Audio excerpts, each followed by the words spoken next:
Hello! Welcome back to Aliit by Beskar. We're doing episode 17 now, I think we're on. And we're gonna steal a Death Star today. It's gonna be great. It's like I'm just gonna turn this music down a little bit. There we go. Yeah, we're gonna try to steal a Death Star, and that can only go well. So we'll see how that goes. Wait. Hold on. Or not Death Star, Star Destroyer. A Death Star? We just Star got Destroyer. real ambitious here, and like I'm down for it, but come on. Yeah, we can steal a Death Star, but we can't rescue Zadu? Fuck that shit. Star Destroyer. I am so out of it today. It's like, even as I said that, like, that sounds wrong, but like, no, that's right. No, it's not. Star Destroyer is what I meant to say. It's going to be fun. It's going to go smoothly, I'm sure. About as smoothly as my introduction of this episode is going. Before we jump into everything, I'm going to talk a little bit about sponsors and then let everybody introduce themselves and their characters, and then we'll get going. So start off with sponsors. I'm going to throw some links into chat here. Our Fundamental RPG, which is a simple D20 system you can use for anything from high fantasy to sci-fi and everything in between. There's no like preset world in it, so you don't have to hack the system to make it fit whatever story you're trying to tell. Pretty much just supports whatever you want to do. You can pick that up on Amazon if you want the physical book, or if you prefer a digital version, you can pick that up at coffee.com/raven/shop. So just like it says at the bottom of the screen, just add /shop to the end of that. And for the next couple days here up until the end of the month, it is on sale, so you can get it at a discount. There's also free character sheets that you can download there as well. And then also at that same website, you can find Intrepid Products, which is another sponsor, which is adventuring gear for real life. It's tabletop and adventure themed apparel, drinkware, accessories, a whole bunch of different things that are pretty darn cool. There's also a couple of Pride items. I'm working on getting more into the store here in the next few days, hopefully before June gets here. But there's some really cool stuff on that front as well, with having to do with Intrepid. And then finally, Die Hard Dice, which are incredible dice. They sell polymer and metal dice on their website. They're all amazing. I use them almost exclusively in my dice bag, which, given how many dice are in my dice bag, that's saying something. And they sent me this really cool prismatic rainbow set this month. I've been keeping it at my desk here and rolling when I need to make some rolls off of Roll20. They look even better in person than they do on the camera, and you can pick up your own set at dieharddice.com. If you use the code BlackFeatherMay, that's all one word, capital B, capital M, you can get 10% off your order. And that is also through to the end of the month. And then finally, if you want to catch up on this show or others that we've had on the channel, you can do so at the Fantasy Network at watch.thefantasy.network. All that out of the way, we'll start at the top left with introductions. V, tell us a little bit about Anaka and yourself. I always forget that I'm top left in this one. You say my name and I'm like, huh? Hi, I'm Vanessa. I think it's everybody that's in that spot does that. They're like, oh wait, yeah. right, I'm first. I wasn't prepared to hear my name, but yes, correct, I am here. Hi, I'm Vanessa. I am a traditional artist. I work primarily in pencil sketch, watercolor, that sort of thing. I'm also a digital artist, and I do have an art Twitter if you'd like to check out my work. It's at Peppero Draws, and that's Peppero like the candy. I'll pop it in the chat there in just a second. But I play Anaka, and she is a dark force using Togruta. She still hasn't really told the crew a whole lot about herself or her past, or even really how she ended up becoming acquaintances. I can't really say friends, I guess, but acquaintances with Bevan, or how she really got herself into this mess. But she's, I don't know, what is she? She's not quite, she took on the personality, I suppose, of this role that was assigned to her of the broody teenager who stays in their room all the time and doesn't want to talk to mom and dad. But that's, whether that is just a cover up for her, it's an easy out, an easy personality for her to adopt, so that nobody asks too many questions, or not. We see a little bit of her coming out of her shell here and there, so maybe there's something more to her. We don't know yet. Yeah, that's Anaka. Awesome. I think Bevan would classify Anaka as a work friend. Like, oh yeah, this is my friend from work. Yeah, absolutely. My work You will friend. never see them outside of work, and you never like text them first or anything like that. But you see them at work, and you're like, "Oh, hey, look, it's you." Yep, She's exactly. definitely work friends with Utini though, as well. That's fair. All right, and then next, Nikki should be joining us here very shortly. But go check her out on Twitter at NickCool, just like it says in the bottom left-hand corner there. She plays Ilsa, who's also a really cool character. I will let her describe the character when she gets here. So next we'll hop over to Hope. Tell us a little bit about your character and yourself.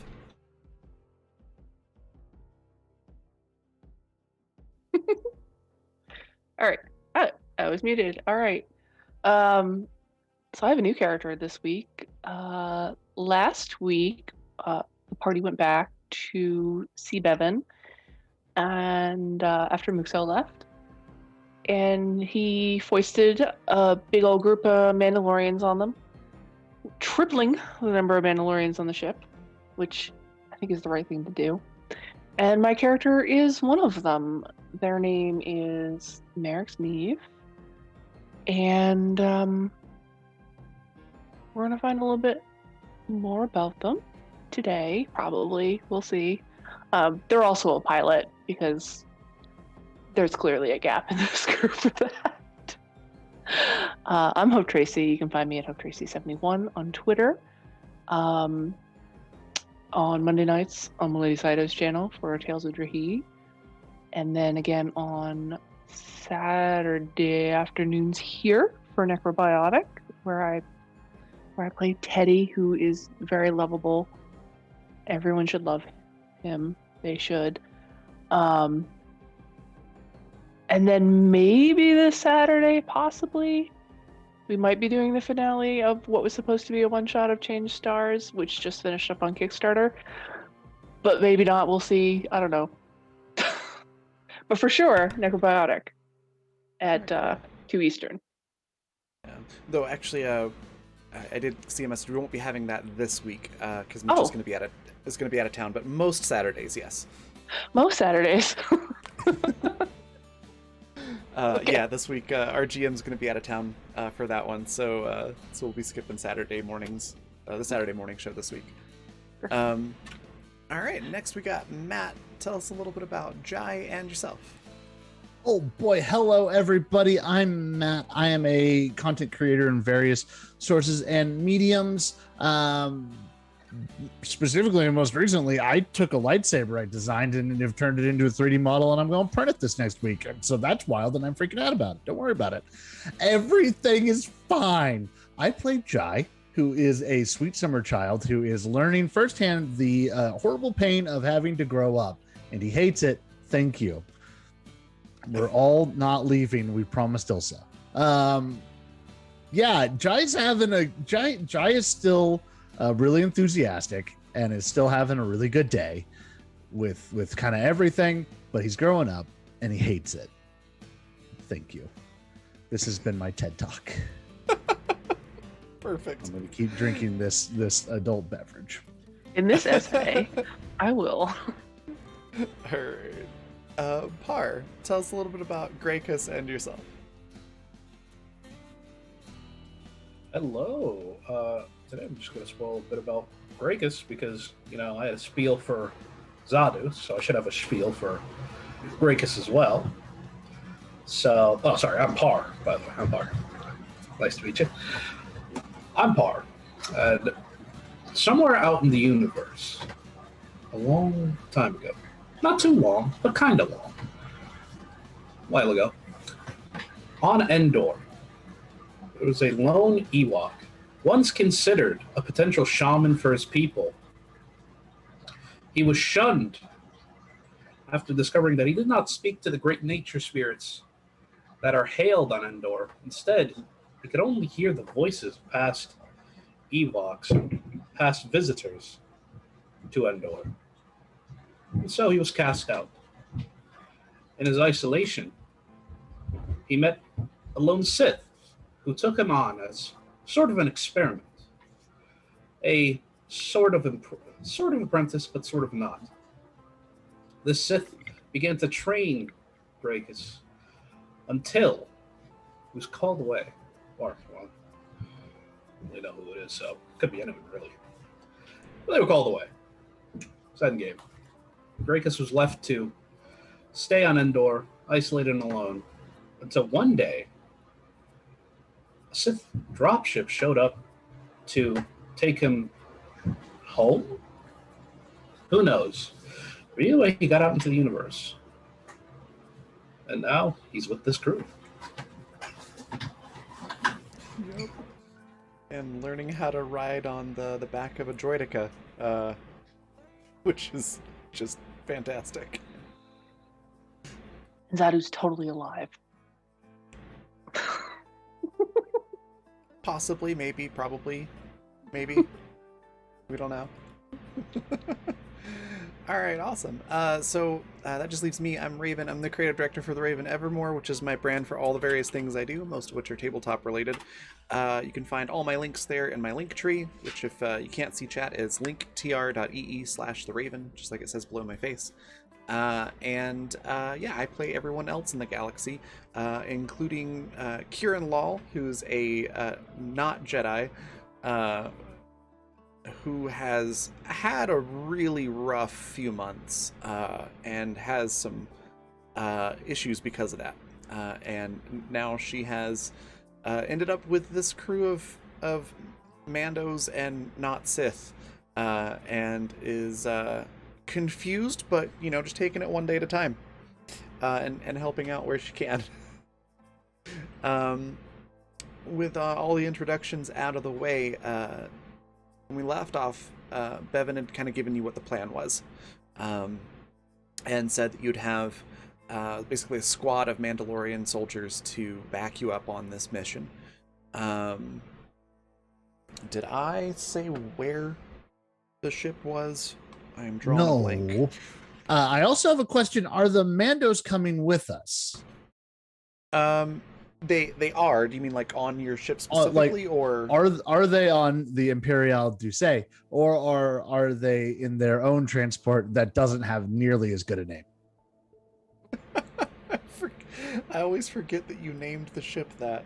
It would be more homey if they're with us on the ship crowding. That's its code name. It has another name that's a good joke, but doesn't roll off the tongue as well. It's fair. It's really kind of up to you all. If you want them on your ship, if you want to take just a single ship in and try to be a little bit more covert about it, you could try that. Or you can have them come in some, not like top of the line fighters, but fighters to try and take care of any escorts that this ship might have. Excuse me, I don't think we need a surplus of Mandos on the ship. We already have enough. Thank you. No, we don't. There's never enough. There's only 2 of us now. That is enough. Oh, that's true. There's only 2 at the moment. You love us both. I didn't say anything about you guys. I just said that you're enough. We don't need any more. You are oddly like stoking the ego and smacking me down at the same time, and I don't know what to do with this. I can leave the meeting if you want. That's fine. The button's right here in the lower right. No, you're not here yet, Merrick's. We haven't met you.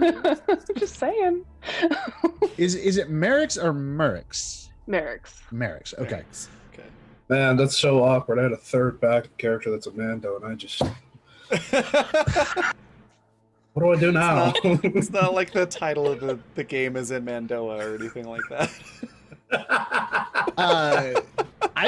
That is irrelevant. Thank you. I feel like having extra fighters is a good call, probably. Okay. Yeah, just put them on their own ship. Anaka, I know you've got like a dark side background, but Mandos don't follow the rule of 2. There can be more than 2. And also, I mean, there's I guess the Force users could go on another ship. Look, Ilsa and I are being very nice and kind, Mandos did make their historical mark by kicking the ass of every force user they met up one side and down the other. So if you want to tilt at these windmills, go right ahead. Love that description. All right, but we do need a decision, though. Are the Mandos coming in fighters, or are they coming on your ship? Fighters seems better. More ships, more blow you up things. A few of them could come with us if they need to. That's totally chill, but would prefer more fighters. Okay. I tell you what. You've got what, 2 starships in your hangar now on your ship? Yes, we have the cottage, and we have Anaka's A-wing, but you would have to talk with her about that one.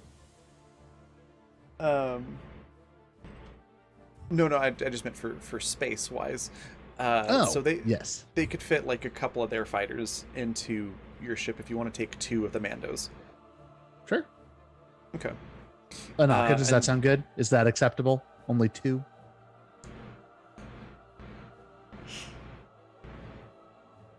Raven, are you letting my character have a ship?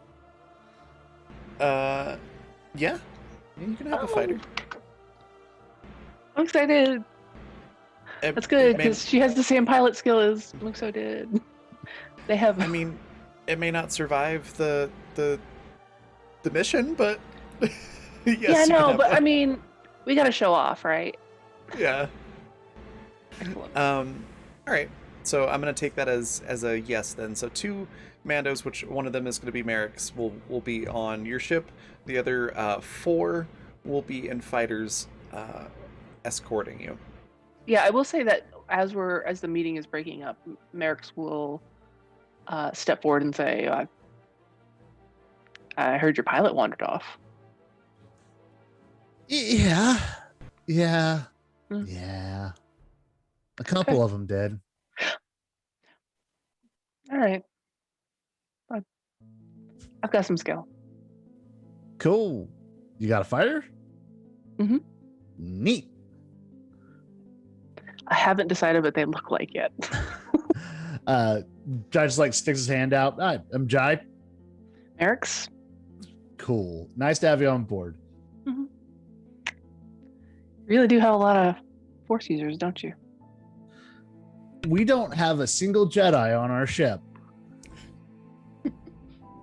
I'm not sure if their affiliation matters, but okay. Fuck a Jedi. They aren't. Why do I just have this mental image of Jai going, fuck a Jedi, and then Anaka fist bumping him? Because obviously. She doesn't do that, but in my heart, she does. Jai feels that. Let's just yeah, we both get it. But yeah, oh my God, I'm the only non-force user on the ship. Like Jai just has that moment of clarity, like in this conversation with Merrick, and just goes, fuck, I need to, hey, Bevan, I need you know anyone who could teach me like melee combat? There's a lot of force users on my boat now. Merrick's will just sort of like rest their hand. Just casually, just sort of, it almost looks like they're just sort of making a gesture, but it's definitely like a pointing to themselves.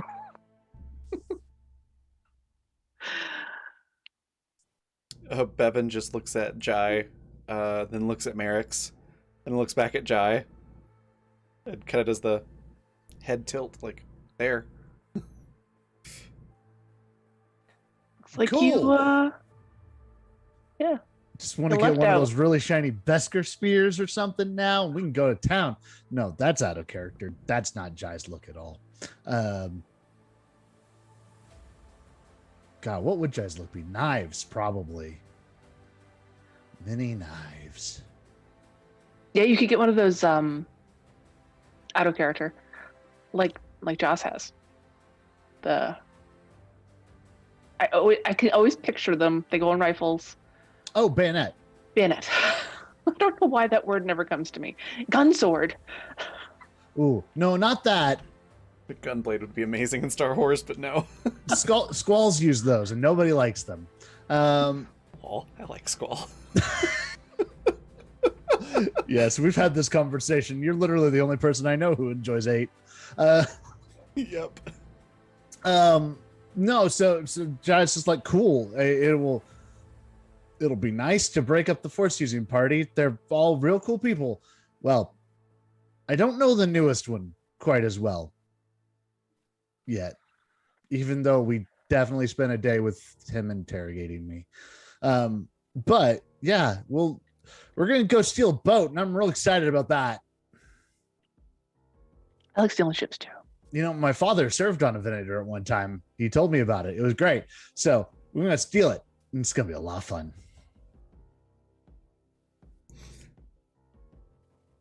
Excellent. I don't know if we're gonna have any more conversation before we leave. If you would like, entirely up to you all. The Mandos are kind of getting their gear together and loading up their fighters, getting the fighters, loaded into the ship, assuming one of those is yours as well. So yeah, any last things you want to do on Tatooine? You are able to do so. I'm gonna send you a note. Okay. It's I don't have anything else I want to do on Tatooine, so Jai's probably going to wander back to the ship with the Mandos and supervise the loading of the 2 ships into his bay. Okay. Now I remember where the ship's at. It's on Concord Dawn, or orbiting Concord Dawn. Oh, right. You did say that. It's been a week. It has. yeah. All right, so we get ships loaded in.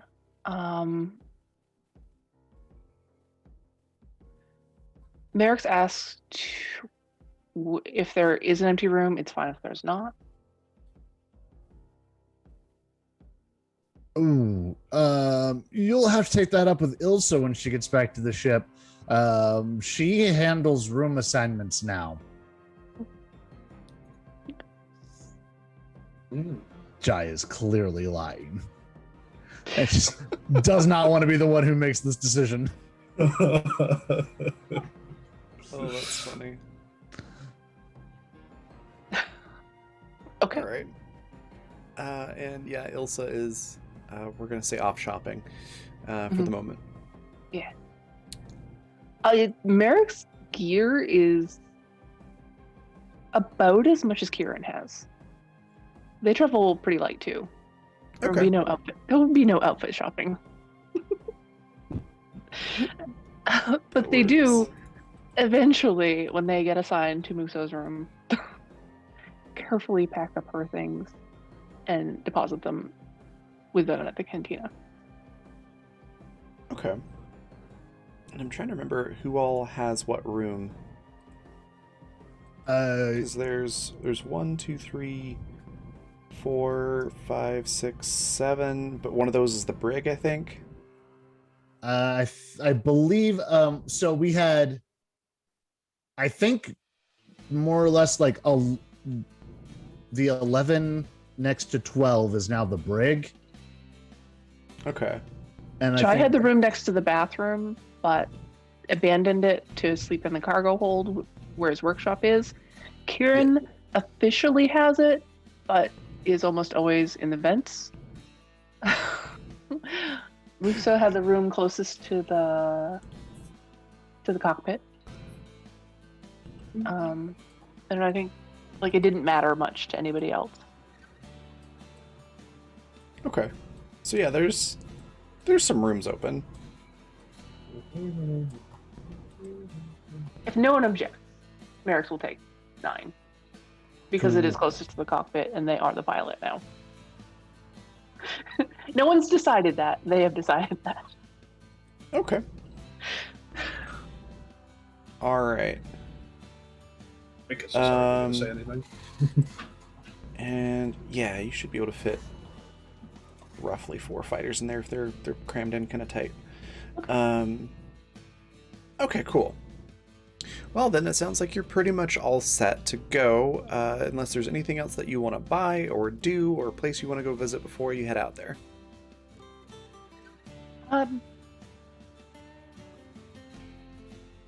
Do we encounter Grey Cuts on the ship? I assume Greycus is running around on the ship. Yeah. How does Grey Cuts react to 2 more people join? Gracchus is ecstatic. Oh Probably boy. the word. Pretty much ran the well that is dry on Mando culture. Now he's very interested in learning about battle tactics. And he just sees this whole shift happening, and he's like, yes, more information.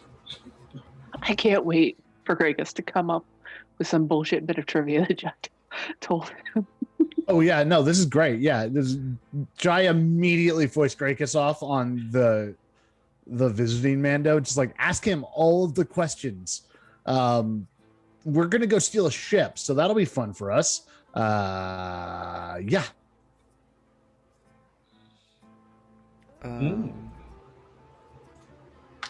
Okay. Oh, sorry. For some reason, my Zoom chat wasn't popping up. Okay. Noted. There, Merrick's. Also, I just saw your note in Twitch chat, V. You're welcome. Again with the short jokes. There's a little piece of text that just shows up over Utini's head and it says, Utini will remember this. Remember this. There's a Listen. reckoning coming someday in that bar, and I want to be there with popcorn to watch. I Yeah. feel like it's my God-given right to make short jokes, considering the last time Utini put me on my ass. So, a couple of you short were- jokes. Because you were fucking around. Yeah, and you found out. Great, but I think I am entitled to some sort of benefit now because that was rude. Is that how this works? Yes. Have I been misunderstanding jokes and fucking around and finding out this whole time? I Apparently think so. that's how it works for Sith. Not for the rest of the galaxy though. Ah. I'm on my own clock here, buddy. I believe we haven't had a bar fight yet, honestly. I just think we haven't spent that much time at bars. That is surprise. Well, you almost had one at one time, and then Bevan like stood up, and everyone went like, "Oh, yeah, never mind." All right. You all just didn't see Bevan standing behind you, and so you thought you prevented the bar fight. Ilsa and I were very proud. Yes. I feel like All right. Muxa was actually kind of standing as close as she could without being really obvious. So it's just like, oh, no fight. That's fine. Yeah. All right. Well, sounds like everything is pretty much done, so we'll have you all heading towards Concord Dawn, which, if memory serves, is not a short way away from Tatooine, so you'll have plenty of time to get acquainted on the trip there. There is another Mando on your ship with you. He is in full, like, heavy Beskar armor, and is carrying around one of those, like, I forget what they're called, but they look like a Gatling gun. Oh yeah. That you just, like, carry like a giant suitcase. Yeah. That's their weapon. I love those. But yeah, they've got the Beskar collar armor, the full chest, shoulder bells, gauntlets. They've got the thigh pads, or thigh plates rather, boot armor, and all of that. So they're fully armored out. Very good. And what's his name? Yes, he has a name. And it's a good name too. You can tell us anytime you're ready. It's fine. Okay. Merrick's is still that like same stereotypical like blonde blue-eyed Mando look. Just they don't look like Leslie Hall. You know what I mean? So I'll find a face for that. They're geared up fairly similarly to Muxo, much less flamboyantly. Like the paint is not hot pink, and it's a bit faded. It needs a refresher. Their weapons aren't painted. They don't object to that. It's just they had other priorities. Less swagger, more ready for a fight type posture, and Okay. like their vibro knucklers are actually obvious in their gloves, like ostentatiously. Okay. This is a much more like looking tough character rather than I'm a cool ace pilot type character. Okay. Your Mando friend who came with you, his name is Zale Vex. Zaalvex. But he doesn't talk a lot. Mostly grunts and grunt-like responses.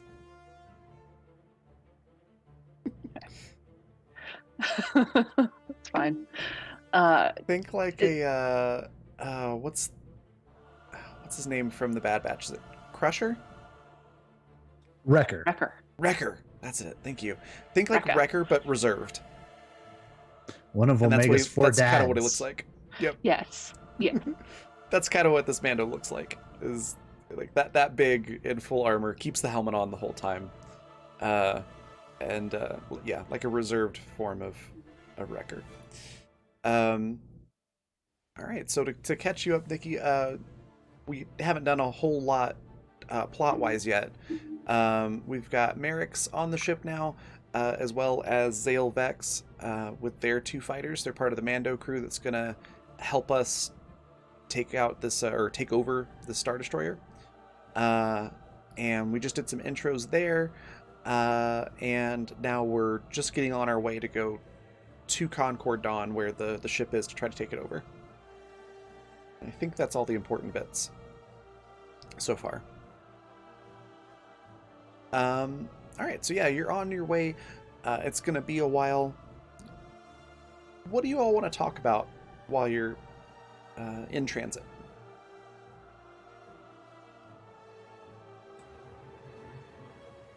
Well, you know, All right, I Greg had to wait wants for to the train talk to go about. So Merrick's will settle into the cockpit, make some adjustments for show. I'm sure that the settings are fine, but they're not their settings. And just kind of like settle in. Okay. Wait for people to, come on up, meet the new person. About halfway through your adjustments and things, a person just sort of swoops down from somewhere in the ceiling of the cockpit and just plops down into the co-pilot seat. Merrick's reflexively reaches for their pistol, but sees that figure sitting and just sort of watchfully gives a nod. It's Kieran, who just sort of looks at you, looks at the instruments or whatever. Says, "Yeah, on the ship's got some quirks. You might want to adjust that back to this number. You get more efficiency out of the engines that way." How recently did it acquire these quirks? She just looks at the ship like, it's an old ship. Okay. I'll have to try some things out on our way there. Figure out what they are. I understand that you're telling me what they are, but I need to know them intuitively, obviously. Yeah. So weird to say because Zadu was right. My God. Yeah, Kieran just points out a couple of things and like insert technobabble here, essentially. Oh, absolutely. Yeah. Yeah. For Merrickson. Just holds out her hand. She's like, "Hi, I'm Kieran." I'm Merrick. You spend a lot of time in the ceiling? I never really thought about it, but yeah, I guess I do. It's quiet up there. All right. Who are you avoiding? Not really a who. More of a when. Okay. I've seen some things. And I I don't believe like it. to think about them. And it's easier to not think about them up there. So I guess there's a division on the ship between you're either a Mandalorian or a Force user? Or both, from what I saw, Cantina. Kieran gives you like just a light laugh. Like genuine amusement, though it's a small amount. It just says, I think it's more like you're either a Mandalorian or you got adopted by one. Yeah. And a lot of us happen to be able to use the Force. Oh So- God, which of us is the dad? Because boy, it better not be Jai. That's not gonna work out great for any of us.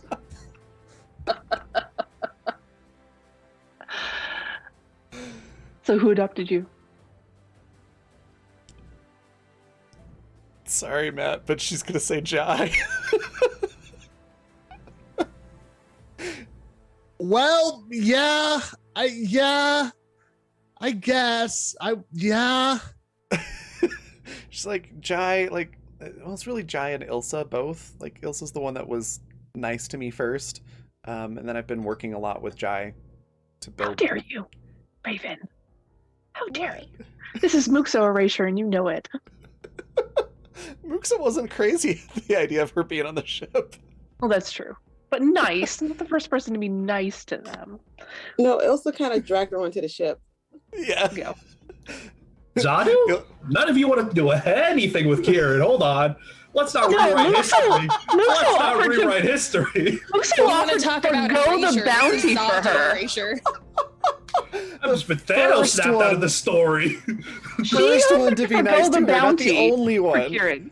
I know And he first. Ilsa showed up first while she was outside pouting. This was directly after we abducted her from the person who abducted her. Let's see how it is. Wow.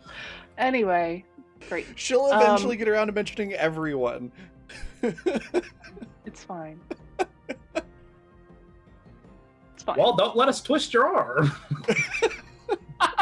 No. Okay, so anyway, she says Anyways, Jai. so yeah, it's like Jai and Ilsa, and it's like, well, and for your benefit here, it's like, well, there was one other one that was really nice to me, but I think we don't really know what happened to him yet.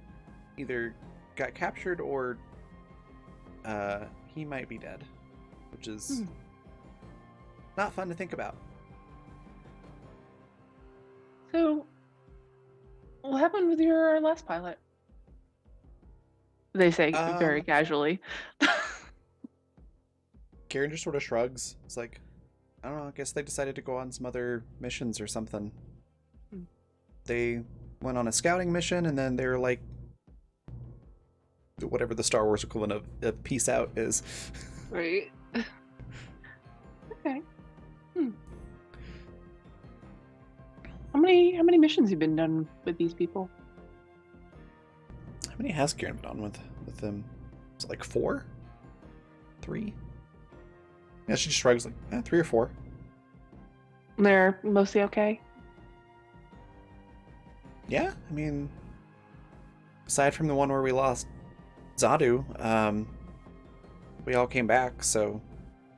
Yeah, I mean, you understand my concern about going on a mission of this kind with people who have, so recently. Like, people being dead, not so much a worry. Bevan's people die all the time, but just someone just like jumping ship abruptly. I don't know. Things are okay here? Yeah, Karen shrugs and nods, like, yeah, I mean, none of us are, like, contracted to the ship, so it's pretty much, if you've got other stuff to do, then you can go do it. Mm. Okay. Like, I don't... She just looks kind of confused, like she's not quite sure what Merrick's is getting at. It's like, yeah, everybody seems fine. Like, I mean, we're all a bunch of, I guess, mercenaries, you could say, who are going on dangerous missions and getting shot at, and we just lost someone. And we have a crazy killer robot droid that runs around the ship, and now some sort of Ewok. But, you know, all things considered, it's fine. It's fine. It's fine. It's fine. It's fine. It's fine. Nurse just kind of looks away and like watches a gauge while sort of tapping their fingers on the console for a moment, and then turns back and says, "Fine, yeah, I'm sure it's fine." And big grin. Kieran just sort of smirks and gets up, and as she's like moving past the pilot chair, just like slaps a hand down on one of Merrick's shoulder bells and says, "Yeah, it'll be fine. Let me know if you need any help piloting the ship." And she walks off.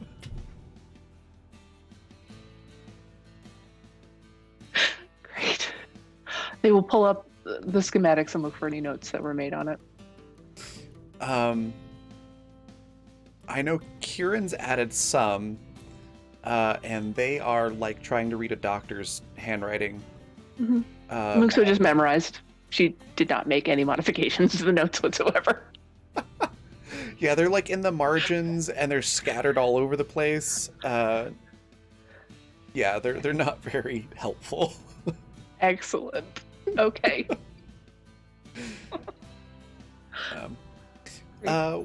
What's happening elsewhere in the ship while Kieran and Merrick's are getting acquainted? Hello, Jai. I forgot. Oh, Gregus, hi. Hi. What's up? Breakus has seen that you have some mechanical know-how. Yes. Mm. What can I do for you? You know, Breakus thinks that you can inform him about this mechanical know-how.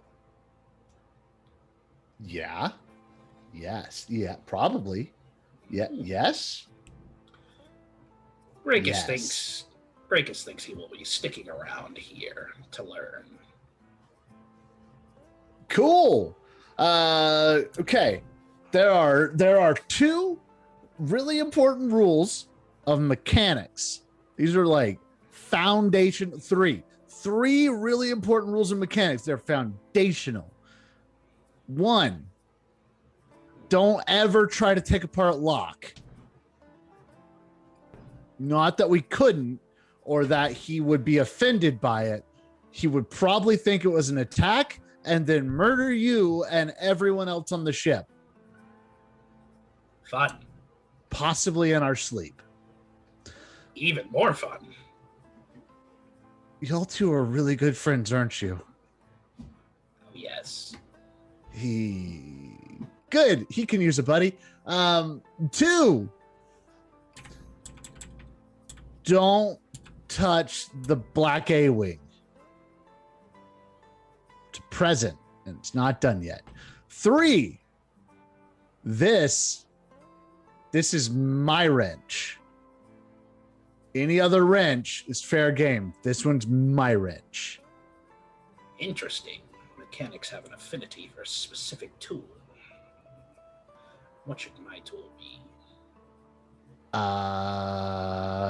Jai like goes and digs into like a tool chest that's nearby and comes back with one of those giant like torque wrenches that one of the pit droids had in episode 1 or in their appearance in The Mandalorian, and just like hands that to Grakus. It's like, this is your wrench. Learn to lift that wrench and use it well, and you can handle any tool in the shop. Jai's entire theory of education is if you can dodge a wrench, you can dodge a ball. Gracchus only has 10 strength. Oh my goodness. I don't know if I can F that or not. You're gonna build up some muscles, Gracchus. You gotta get the big picture stuff down, and then we can get you down to like details. Gracchus has memorized the 3 rules. Perfect. Gracchus still remembers a rule that involved only 2 people. What rule? It was the rule of 2. What's that rule? There No one can taught me that only- rule. Like Jai like grabs a stool and just like sits on. It's like, what's that rule? There can only be 2. To what? 2 Sith. Oh, well, that's easy. We've got you and Anaka. Done. We got 2. We're problem solved. I mean, Gracchus looks like he's pondering, as you say, Anaka. Gracchus is not sure. She seems I mean, strange. she's definitely not Jedi, and she uses one of the red blades. So, I don't know. That's what I was always taught. Red blade means Sith. Other colors mean not Sith. Something like that seems right. I'm sure that's correct. If only my master was here, he'd have the answer. Who is your master? It has been so long. Gracchus no longer remembers. Huh. Out of character, that's because I haven't decided who Gracchus' master is. Fair enough. Well, we've met a jerk Sith. I hope that wasn't your master. And someone said something about another spooky person at Indoor. So maybe that was your master. I don't know. We could probably find him. Long pause. If they're jerks, we're probably going to have to kill them. I hope that's not a problem. Not a problem for Gracchus, because then Gracchus would be the new master. Is that how that works? I mean, as long as I kill the old master, I shall become the new master, as I have proved my strength, my greater strength, over my master. Well, that's certainly a way to do succession, I guess. Don't fight Anaka. Neither of you are each other's masters, so no fighting. Gracchus has no interest in that. Groovy. So why don't? All right. So you want to learn some real mechanic stuff? And Jai like pulls a rag off of Captain Roger's head and just goes like, "Meet my droid that I'm working on. This is Captain Roger. Oh, We're gonna build him a hovering body so he can help me repair all these ships." very nice. What makes him a captain? I just decided to call him that to annoy our old pilot. Oh, she's gone now. Think there's any correlation? Jai just kind of like he's got his helmet on, but you can feel the eyes narrow just a little bit, and he just goes, "I'm sure it wasn't. If it was, we probably would have talked about it like adults and not run off and left arguments unargued. Anyways." Hypocrisy. Gracchus, No idea Quite. what you're talking about. quite tickled by that. Well, I think I should probably just stick around and watch. Cool. You do your thing, and I will watch for a bit. And then Gracchus goes, still as a statue. You practically wouldn't know he's alive, besides the just like interest you could see radiating out of the eyes. Okay. And Jai starts like assembling some components on his desk, and it's just like we'll occasionally like point to stuff and then just kind of like talk at Gracchus while assembling things. Doesn't blink. That gets unnerving. Eventually Jai will stop like looking at you and just like address you over his shoulder. Gracchus starts asking questions at that point. Oh my god.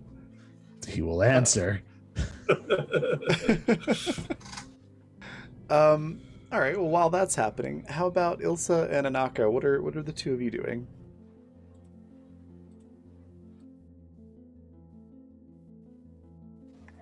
Ilsa is Say Charles. cleaning. Sorry. Please say Charles. Sorry. Ilsa is like cleaning and decorating and like avoiding people. Okay.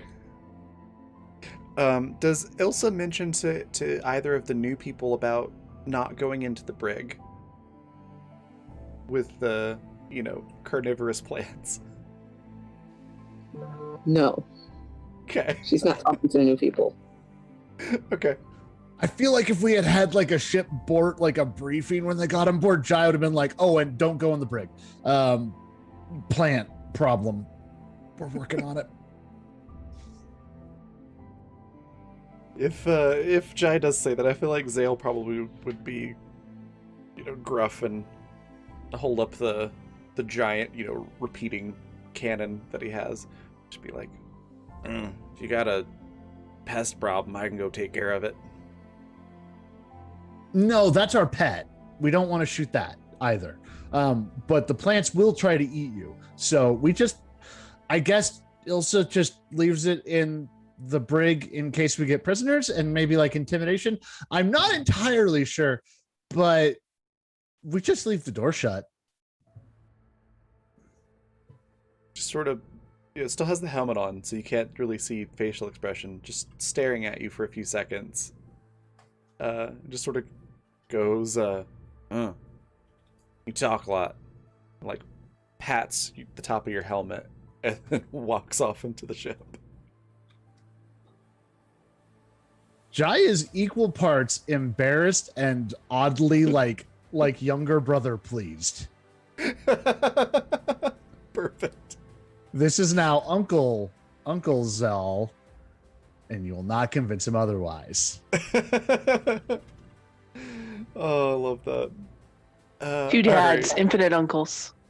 I am the child of a clone trooper. That is the literal truth. It's true. All right. So that's the explanation of the plant. Ilsa's being antisocial and taking care of the ship. What perfectly And judging all understandable. of you. Every single one of you, she's judging. Love that.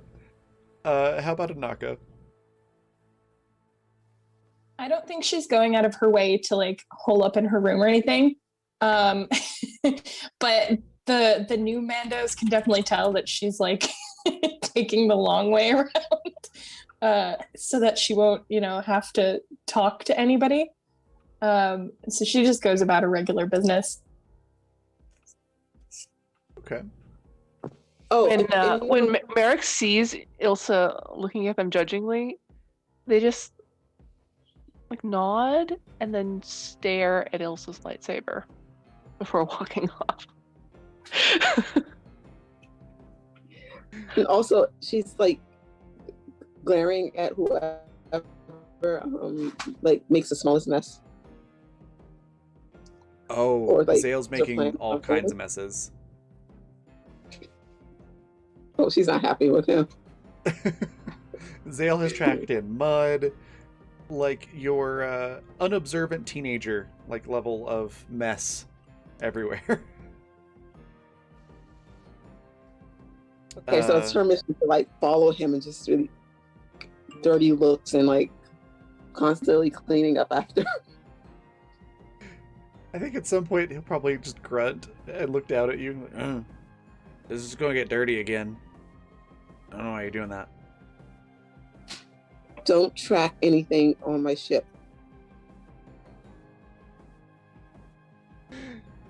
There's the little head tilt, again, the helmet never comes off, so still the helmet, the little head tilt goes, why would I need to track anything on your ship? Your ship's, this is small. The dirt on your feet. I could just, oh, right. Didn't you see the rug? No. It's the big soft thing on the floor with a gun on it. I thought that was a gun cleaning rag. No, it's a rug. Wipe your feet on it. And Zale just sort of shrugs, walks over, wipes his feet on it. It helps a little. And then he just walks off. And then Anaka, you said you were going about your business. Are you avoiding the Mandos at all, or just like ignoring them? Yeah, she's more so ignoring them. Like, she's not going out of her way to, wait until they leave a room so that she can go in there or anything like that. But, she just doesn't want to interact with them. Okay. She feels that her little group is enough. She doesn't need to interact with any other Mandalorians. Zale does upset your ignoring plans a little bit. Notices you walking around, and of course, Anaka just screams Force user. She sure does. And so Zale just sort of grunts and is like, huh, Jetty. And tries to punch you. I'm sorry, he does a what? He just sort of grunts, laughs, and goes, huh, Jetty, and tries to punch you. That's so rude to do to someone you haven't even talked to yet. What the hell? Jai has so found his big brother. Yep. Well, I would like to not be punched, so she's gonna, move out of the way. Okay. Do you just dodge? Do you counter at all, or parry, or pull out your lightsaber, or like how specifically are you avoiding the punch? Anaka would take it as a challenge. However, last time she took something as a challenge, she ended up on her ass. And that's really embarrassing to do in front of somebody that you don't know. Utini was kind of different because Anaka knows Utini and Bevan, so it wasn't so much a blow to the pride. But this is someone that she's never met, and I feel like the dice are gonna fuck me over on this. But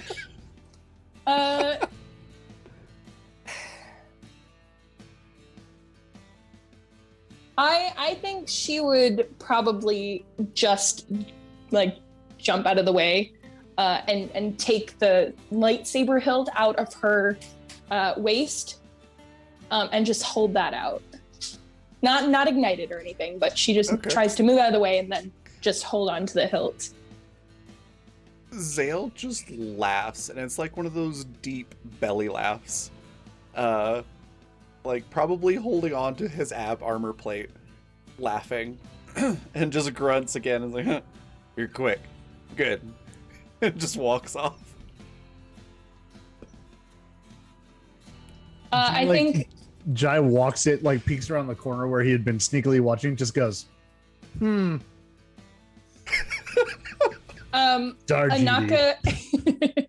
Anaka instead of like that off-putting smile that she does that's not full of humor, she just straight up bares her teeth like some sort of wild animal. And as he retreats, she just spits something along the lines of like, you stupid tin can. He just laughs more. Starts walking back towards the hangar. She would seems put quite her she would just put her lightsaber hilt back, slide it into the waistband. Okay.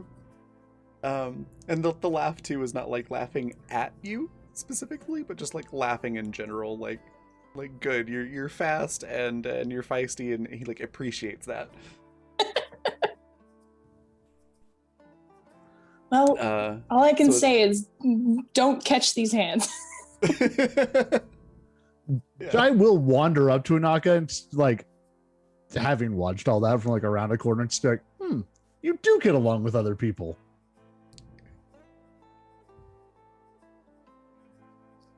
Jai, do you have eyes? What do you mean get along with other people? That's the friendliest I've seen him be to anyone on this crew since you got on board. How fortunate for me. Well, you're probably the most personable of us. And he'll like walk off and go like make some coffee, head back to the bay. Anaka just pinches the bridge of her nose. I love that. Look, my math isn't wrong right now. We have a crazy Ewok, new pilot who is not yet integrated into the crew. Ilsa's mad at all of us and still kind of sad, which I get and is totally valid. And Jai's an idiot. So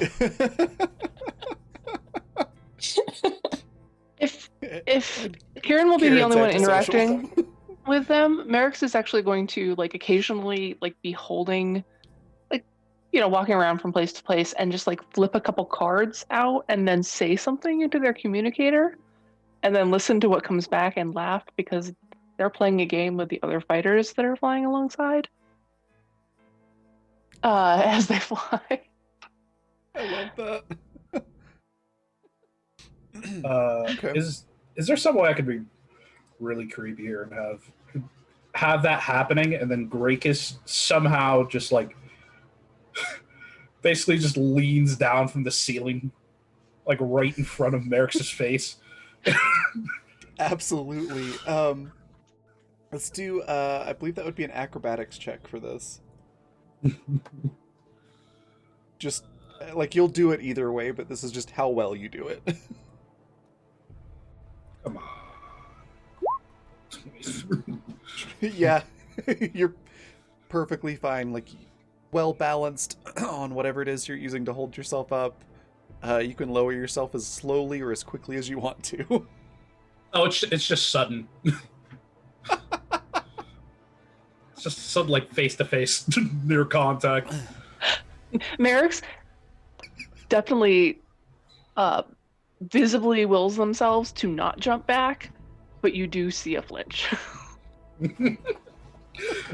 Grakus starts giggling in the way that he does, which is, it sounds normal, and then halfway through it just goes straight up demonic. Oh, you're the little one. Do you live in the ceiling too? Grakus has his ways of getting around. Okay. Nice. I haven't seen that droid yet. Which one? The dangerous one. Well, all things can be dangerous. That's true. I'm sure you're very dangerous. Completely straight face as they say that. Grakus looks like he knows a secret that Merrick has just no idea about. Yes. I love Except, given Grakus' appearance, Merrick does. I don't think he does. But Grakus will then drop down nearby. Mm-hmm. So, you're Mandalorian. Yes.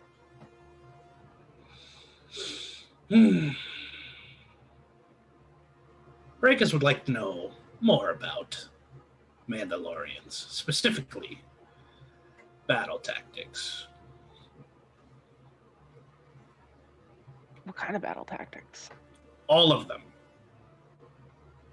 That's not going to happen. But I can teach you some. Sure. Grakus will accept any knowledge. They'll pivot and go up to the cockpit, where there is actually some room. All right.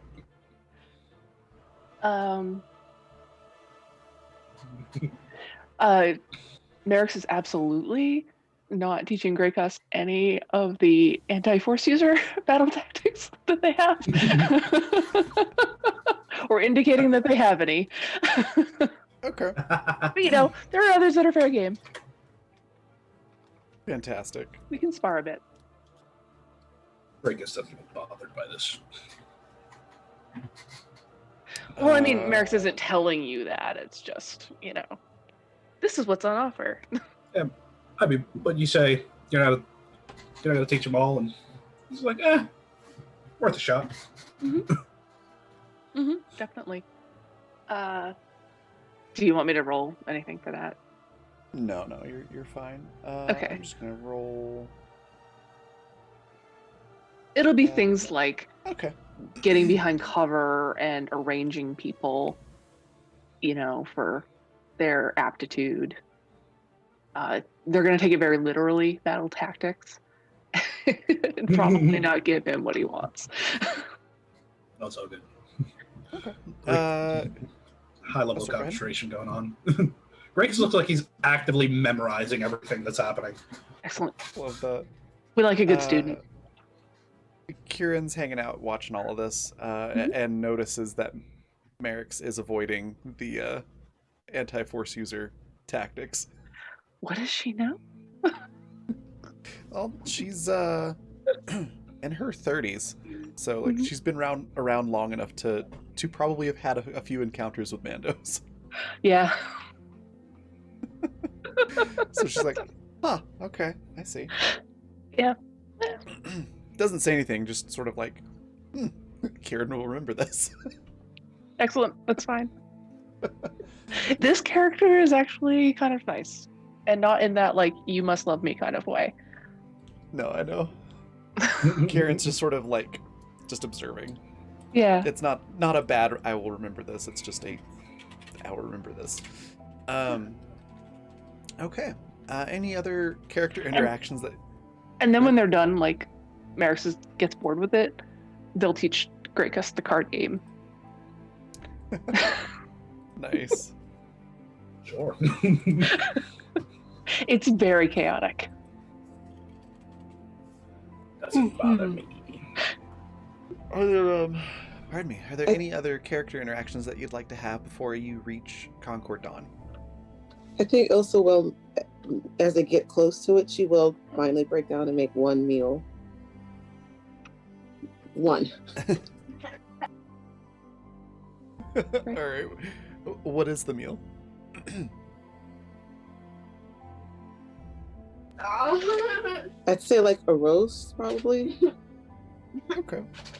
With rolls and all fancy up, because that's what she knows how to do. Zale is very into dinner, and the most talking you probably hear out of him for the entire day is his praise of the roast and asking for seconds and thirds.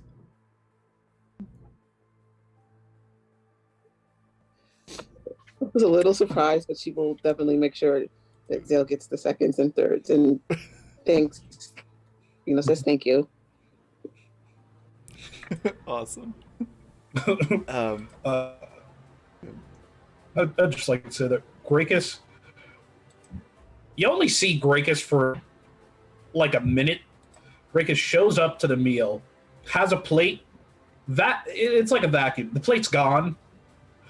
Just all the food is gone. The plate's left, and he just leaves. Elsa's going to call, don't leave your dishes on the table. Greycus stops like he's never heard this saying before.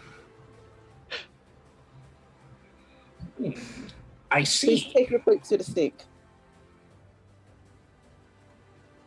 Greycus does that. All right. I don't think Greycus has ever eaten with a dish before. Oh goodness. All right. Anything else that you'd like to do before we get into the action? All right. Then yeah, you've got a couple of days of all of these things happening and getting to know each other a little bit. Being in close quarters, probably getting on each other's nerves a little bit with the new Mandos and whatnot. Normal new shipmate stuff. And after the 2-3 days of travel, you are in the Mandalore system essentially, and you're within sensor range of Mandalore and Concord Dawn. When we drop out of hyperspace in this one, Jai's going to be up in the cockpit and is going to be running sensor sweeps, not of Concord Dawn or any of the space over there. Jai is entirely focused on Mandalore. Okay. Merrick says, well, look where we are. So I close think to home. Ilsa, well, either should we looking towards Mandalore? Okay. You ever been back here? Nah, not since I was real little. We left before the purge even happened. Never been here. We used to have a farm, my mom and dad, and he just kind of like points up in the general direction of where it would have been. Mhm. Kind of up there. Dad had family not too far away. But it's gone now. I was born there. I don't remember it. You would have liked it, Ilsa. Big old cities and cubes with the new Mandalorians in their whatever government they tried to make, but it's pretty. We went to the big city once. You would have liked it. Wish I remembered. Well, we'll take it back. We'll fix it up. Maybe they'll let you design a whole cottagecore city. Or get an actual cottage. I can help you build one of those. And I'll get geese. And droids. Yeah. Oh my god! Now I'm gonna have to make like a 1-page tabletop that's just geese and droids. It's like lasers and feelings. You either have geese who will terrorize everything, or droids who will terrorize everything. Yeah, it's just such a great sentence. I'll have geese and droids. I love that. Anyways, Jai, could I get a used computer from you? Absolutely. Started to say tech engineering. I'm like, wait, wrong system. 31. Awesome. So yeah, you do a good job with the sensors, and you're actually able to see that the damage to the planet isn't quite as bad as you thought.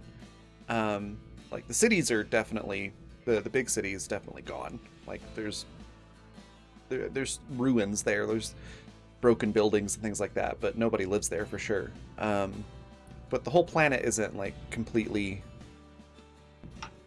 unlivable. The more rural areas are still relatively untouched. Hey, that's good news. Yeah. But there are a lot of Imperials on the planet. We'll deal with them. Yeah. Just like taking a shit. Yeah. Jai Mhm. and Ilsa and Merrick's. Actually, not Merrick's, because you said you haven't been here before, right? Nope. Okay. Another So just- colony planet, just not Mincorin. Okay. So Jai and Ilsa, you can roll knowledge, galactic lore. Let's go with that. See if you know something. 19. Okay, not bad.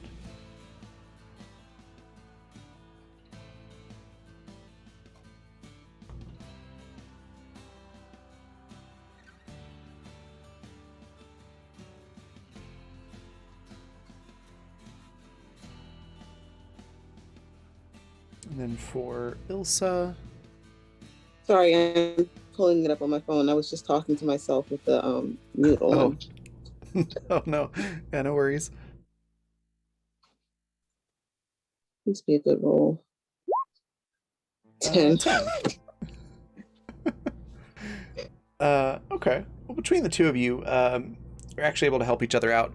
And you notice that one of the big Imperial encampments on Mandalore is around a Beskar mine.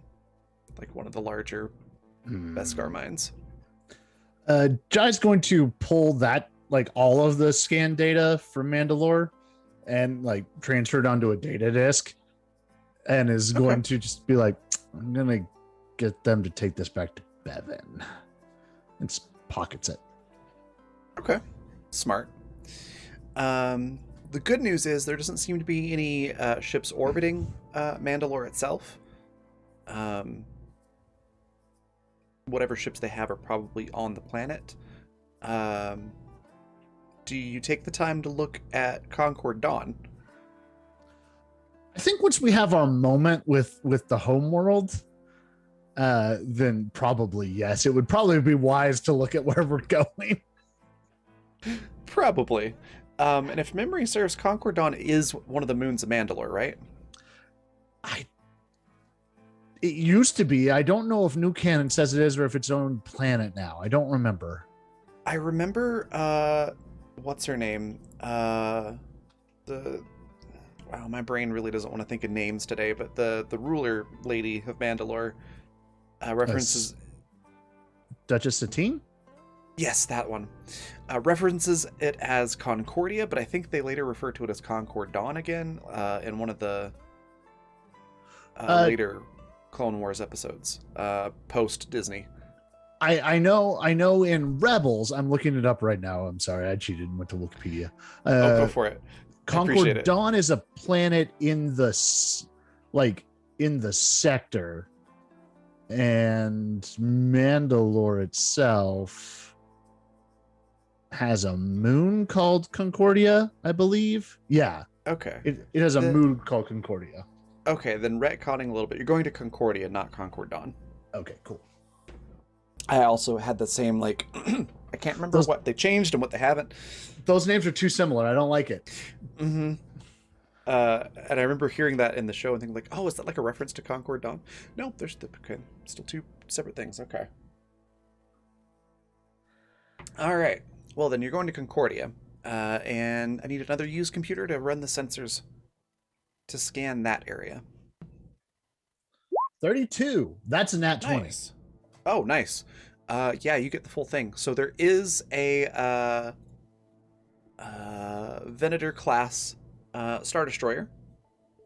Excuse me. The sensors do show that it is pretty much operational in terms of that it can fly. But you don't see really any armaments on the outside. And it looks like it's just barely got a fresh new coat of paint. And it is all black, like those other ships were that you saw.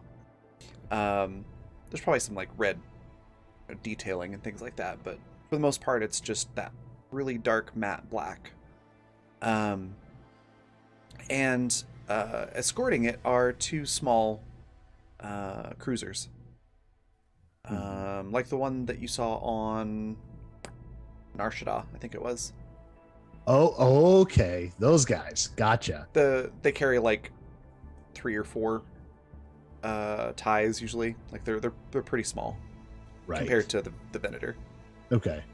So seeing all that, Jai's gonna like hit the intercom button and call everybody up to the cockpit effectively, since we're this close, and then like open up the comm channel to the 4 escort pilots, and is going to shoot everybody the sensor readings and just kind of point out and be like, okay, so there's no guns on the Venator, it looks like, but it looks like it works. I'm a little concerned about the 2 escorts. Do you need me to go Imperial? Possibly, but other people, what do we think about the odds of taking on 2 escorts? Do we need to try to bluff our way in, or can we take them? Like, what's everybody thinking?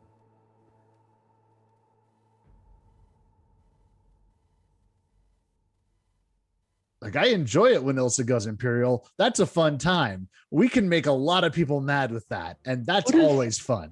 What does going Imperial mean? Oh, so Ilsa has this awesome trick where she gets really, really like focused and angry voice, and then she can convince everybody that her uncle is an admiral. And Jai like stops and looks at Ilsa and just goes, "You still haven't confirmed if that was a lie or not."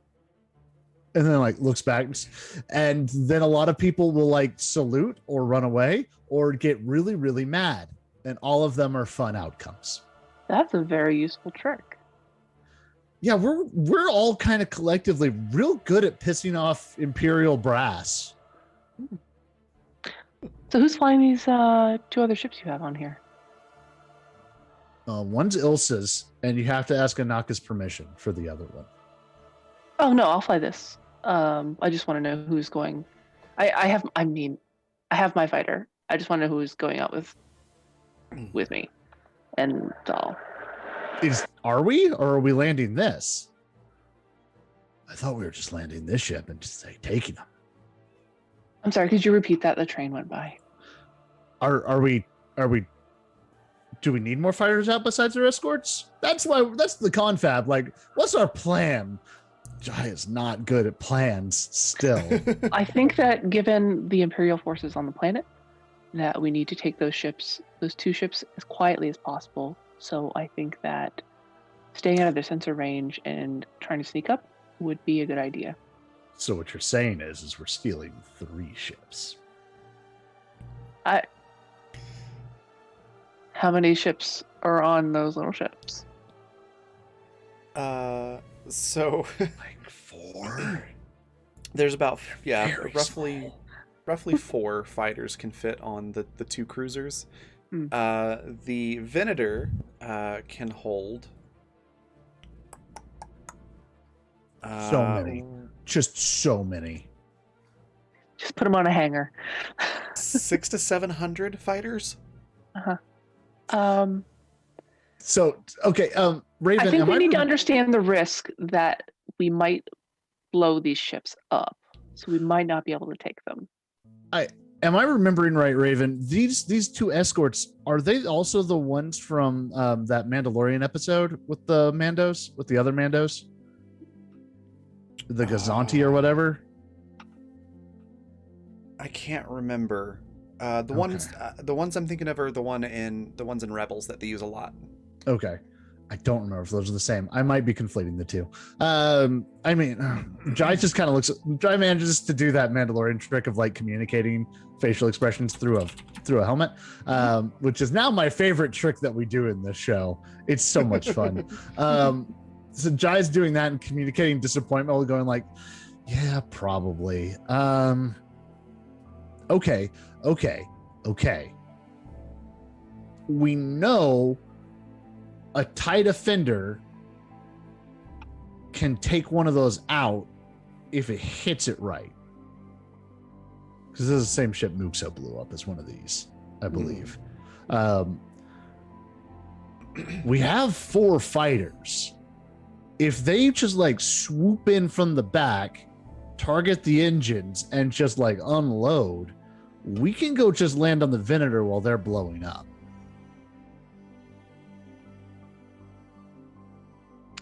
We'll be on a clock. I haven't necessarily heard of somebody being able to take out one of those. Well, our pilot was really good. Still is really good. Muxo's really good. I know. Okay. Yeah, I don't know. Maybe she was just especially good, but they could do it. Depending, and Merrick's pauses for effect, so that the fighters who are very much listening in on this conversation understand that they're not putting them down.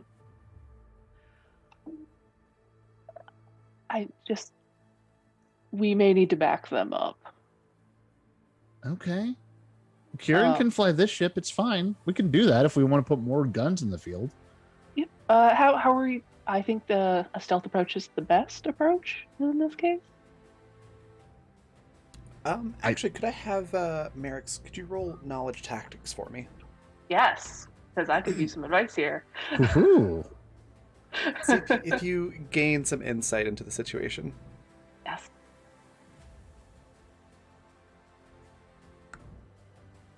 Do not make my first roll with this character be shit. No, that's 34. not at all. Nice.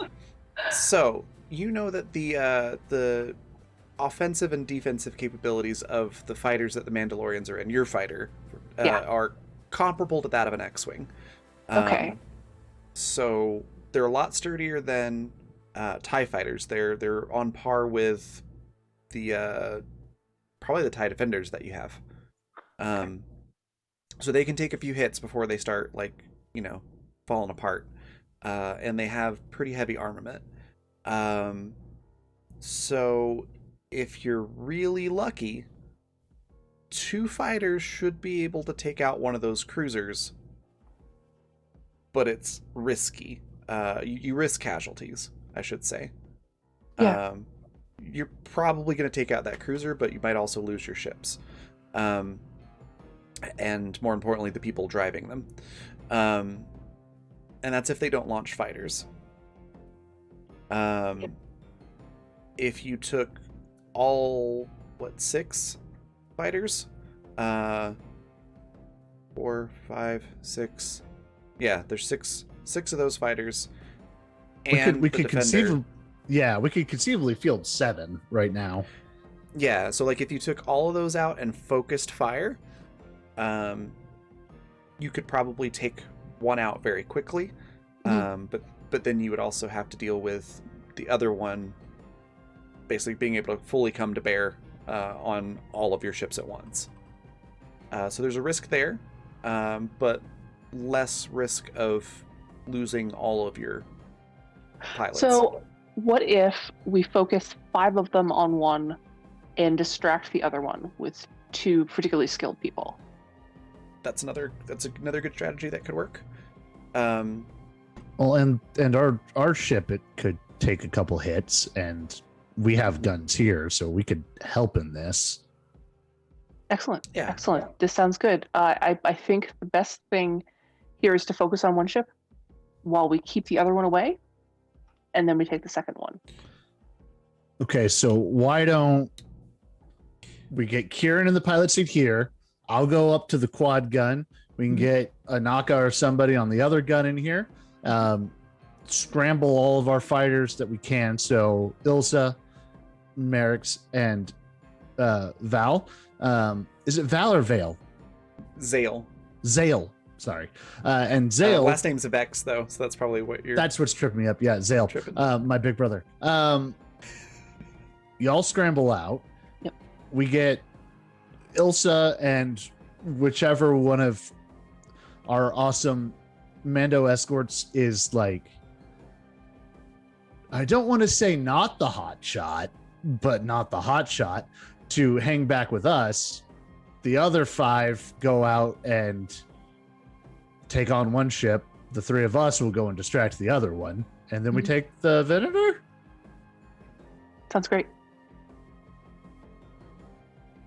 Okay. Good I'll plan. lead the ones for the first, and you lead this group. Someone sure will, yeah. You sound like a leader to me, Jai. Ha! I'm shooting guns, and Jai runs up to the cockpit pod. Jai basically just does a not it and goes up to his gun turret. My goodness. Okay. Kieran, you okay with flying this thing in battle? That is the Kieran's sort of just leaning against a bulkhead with her arms crossed, just listening to the whole thing, and just nods and says, "I can take the ship. I can take a fighter. I'm pretty good at piloting whatever you put me in." Any preference? She does shrug and is like, "Well, I mean, fighters are a lot more fun than this thing, but wherever you need me."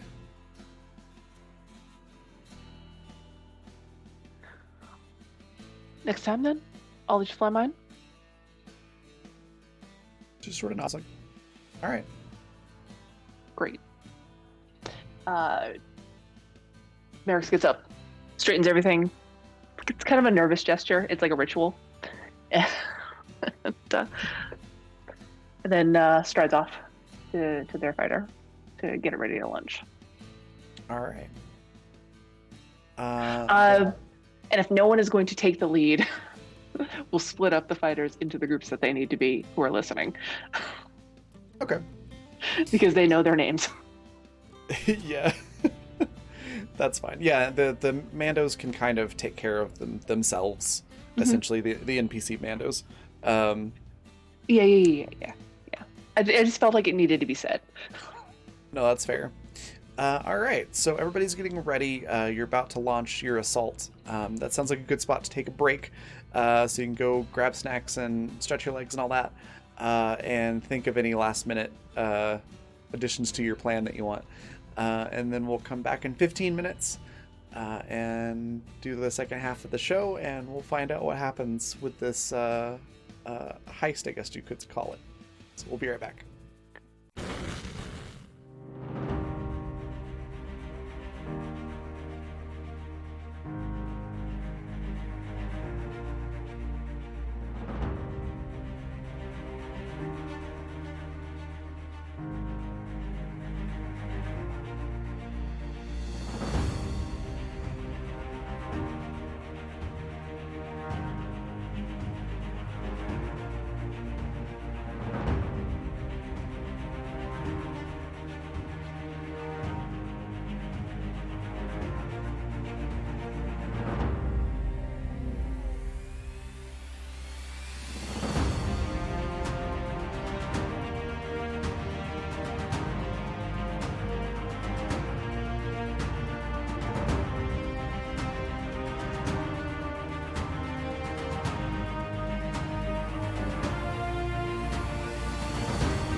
So,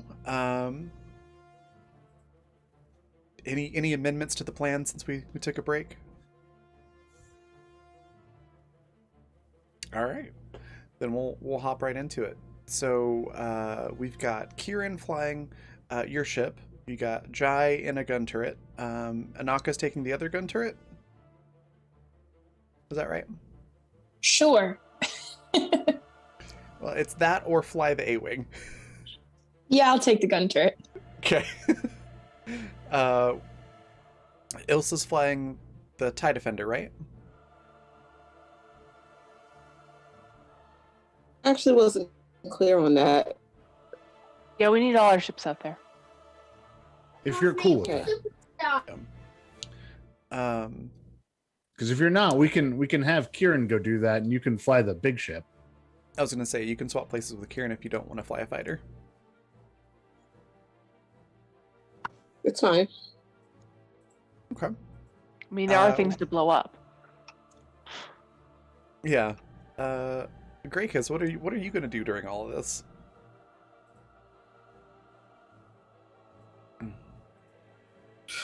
I got no idea. All right.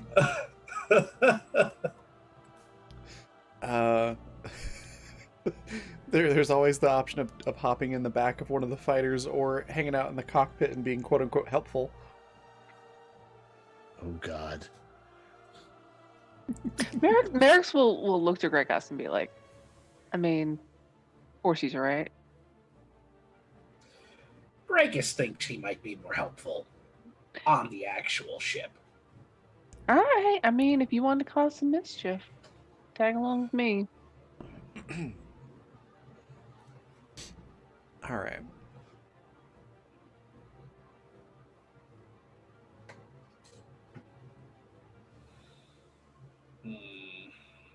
Is that a contemplating going on the fighter? No, I meant Breakus means on the other ship, not this ship or your ship. Okay. Well then, I'm gonna assume that everyone takes off and coming into formation. So Fist bumps we've all got- around before we head out. Nice. So we've got the two smaller cruisers and Venator that are orbiting the moon, and I'm going to just assume you all have done this enough that probably would have thought of this. I'm going to assume that you use the planet and moon as cover, so that you don't get picked up on sensors before you're like there. So you do get it's not quite like a stealth surprise round, but you do get some element of surprise in that they're not expecting you to be so close. So we've got the 1, 2, 3, 4, 5, 6 Mando fighters, 1 TIE Defender, and then we've got your ship. Where is everyone going to start with? Merrick's is going to be with the group that is keeping the other ship away. Okay, so Merrick's is on distraction with Cruiser 2, we'll call it. Yep. How believe many this- ships do you take with you? Wasn't this ship coming? Yeah, it's the big ship and the TIE Defender. We're going on that crew, and then everything else is going to go blow up Cruiser 1. Unless you'd rather narratively Okay. have a PC as part of that fight, then I'll go with that fight. Let's Yeah, do that that. could be- that could Narratively, be let's fun. do that. Yeah, I'll go with them. Okay, so we've got Merrick's and the full squad of Mandos attacking ship 1, and then the big ship and Ilsa are being the distraction for ship 2. Like shooting at it, we'll try to do some damage, but we're not actively trying to blow it up right away. No, you're Gotcha. like the sheep herding dogs, keeping the the ram away as you try to get the O's into the pen. Sure. I assume that is the correct metaphor. My experience with sheep is I tackled one time, and that's it. Also, I watch a lot of sheep videos. All I know is they're delicious. Anyways, all right. So basically, you're kind of staying at the edge of their weapons range, sort of ducking in, taking some shots, and just trying to keep them engaged, chasing you, without taking too many risks of getting hit. Right? If we see opportunities, I mean, that's up to Ilsa and whoever's and Kieran, I guess, but especially probably keeping any fighters they release from going to the other cruiser. Okay. All right. Well, then I'm not going to do like the super involved spaceship combat turn order stuff because we'll be here forever. So we're going to simplify it a good chunk here. So let's start with Cruiser 1 and Merrick's and your squad. Yeah. What do you target first on this cruiser out of all their various systems? Communications. Okay. And take down their antennae. Okay. Could I get let's just do a ranged attack roll for Merrick's for that. Okay. So that's like a roll that involves dex. Right? Yep, that would be your base attack bonus plus dex plus your roll. I think Okay. is how that So works. I can just get like blaster pistol and that'll be fine. Yeah. Okay. And once I put my base attack bonus in, the plus was a lot better. Okay, so 28. Okay. Pretty good. So yeah, your squad is able to take out their communications real quick. Excellent. And I'm just gonna do some d20 rolls to see how they do. What's your I started to say AC reflex bonus, reflex defense? I have a plus to that from one of my talents. 24. 24. Okay.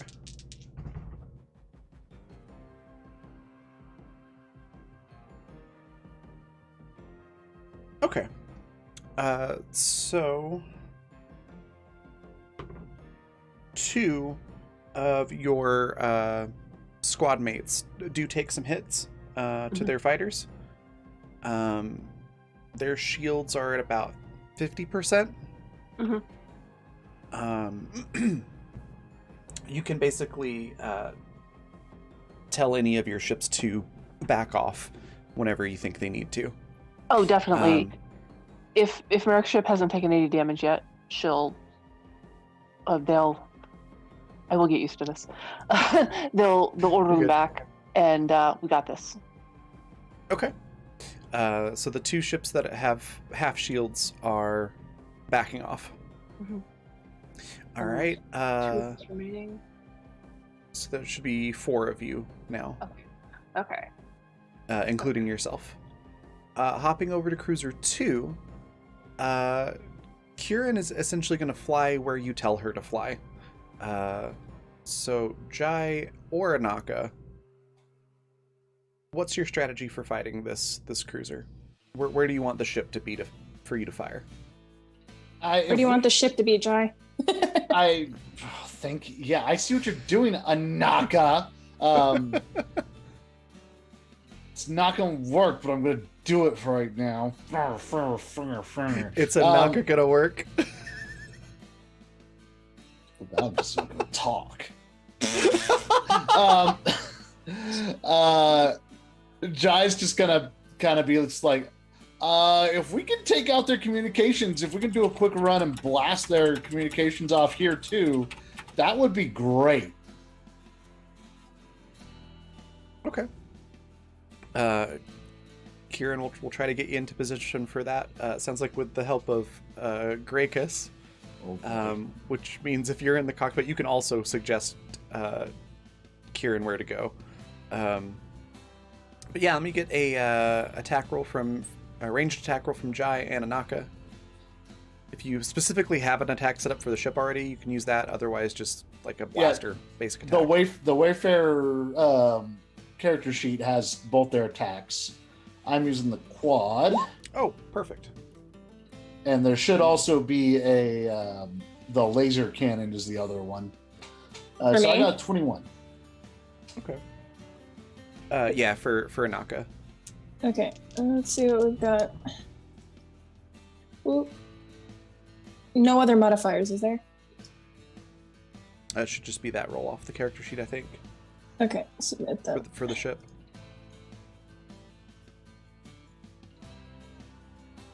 Why is it not showing up? I don't know. Typically, when you hit the OK on no modifier, it should pop. Let me try again. Hold on. Okay. Laser cannon.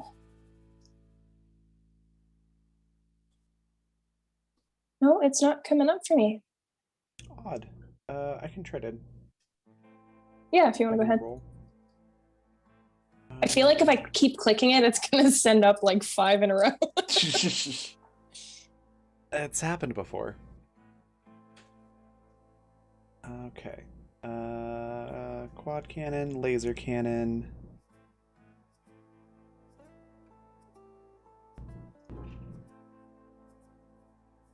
Oh, that's bizarre. Hold on. It just How bizarre. It just moved my Bizarre. cursor to the the text box. Yeah, that's what happened to me too. Okay, it just did it to me as well. That's wild. Okay.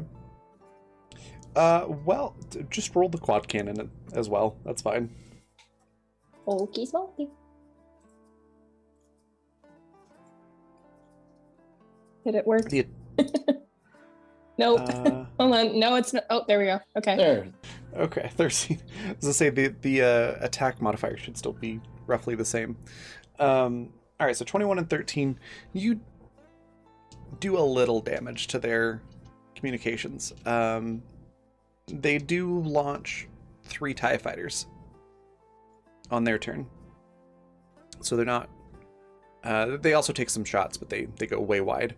And then Ilsa, could I also get an attack roll from you on...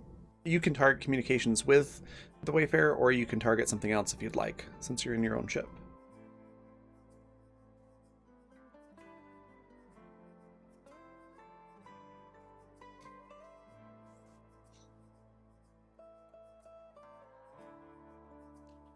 Okay, I guess it's just just we gonna do have try. Sorry, Go go what? ahead. No, So we what do have a we TIE have- Defender. We do have a TIE Defender sheet as well. Yeah, I have that for up. that. Well, I guess she's going to try the laser cannon to target their communications. Okay. But this hasn't worked so well for anybody else. So I just hit the little dice icon beside it, right? Yeah, and then it should pop up saying if you want to add a modifier, and then you just hit OK. Did that work? Not yet. There might be a little... Oh, there it goes.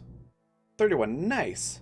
So yeah, between Jai and Anaka did a little bit of damage, and then you come in with the 31, and you fully knock out their communications. So now the 2 ships can't talk to each other at all, or to anybody else for the moment. Going back over to ship number 1, Merrick's. What's your next target?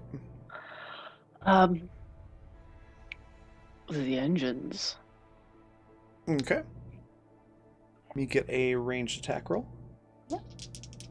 Also, I have vehicular combat, so I can roll pilot instead of AC, basically, against 1 attack a round. Oh, cool. It really doesn't matter which monster I hit the button for. Okay, 29. 29. Yeah, you and your squad are able to do a a bit of damage to the engines, not enough to affect them a whole lot yet, but you're whittling down their armor, so to speak. It's been 12 seconds. I'm not too worried. Yeah. They did Things not take do time. well on their attack rolls, so they're launching fighters as well, as all they're Okay. doing.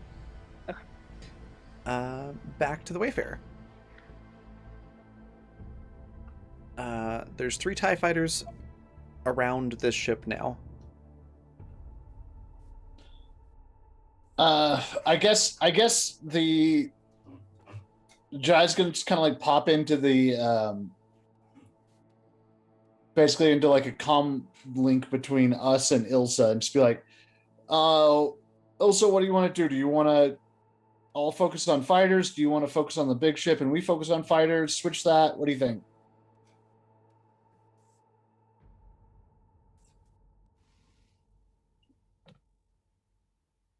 I just want to shoot it. Okay, you focus on the big ship. We'll focus on the fighters. You worry about the tower. I'll worry about those fighters. Yep. That's what I heard in my head, too. Glad we both went there. It's good. Yep. Good old Luke. All right, so I guess Wayfarer, like, Jai will yell down to Kieran. It's like, all right, get us lined up on those fighters. All right. That is what Kieran will do. Jai and Anaka, go ahead and hit the attack button on the quad cannon. We'll see how you do there. And then Ilsa, what are you attacking? Are we still trying to not completely blow it up yet? No, shoot, blow it if you can. Yeah, it's So, more complete it. nice. Okay. Go ahead and try to roll that.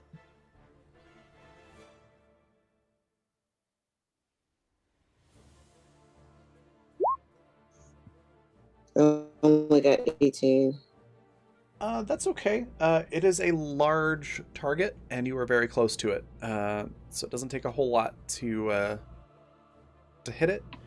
It doesn't hit anything critical just because of how high the roll or low the roll was, but it does do a lot of damage to the spot that it does hit. So you are doing a good job at damaging it and getting it out of the fight. Then the fighters are all going to start shooting back. The Wayfarer will take some damage. Probably get your shields down to like half.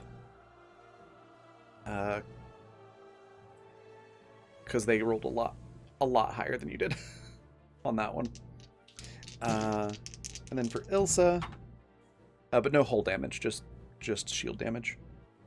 They're going to get some shots off on you as well, and that'll also take your shields down about 50% on the defender. Grakus, is there anything you would like to add to this encounter on this turn? Man, I really don't think there's much that Grakus can add. Being sort of the quote-unquote co-pilot. Okay. Besides, like, if we get, like, in a spot of trouble or something, so just All right. chillaxing. You want to add some sass? Add some sass. Oh, if Grakus has access to the radio. Oh, you absolutely do. No.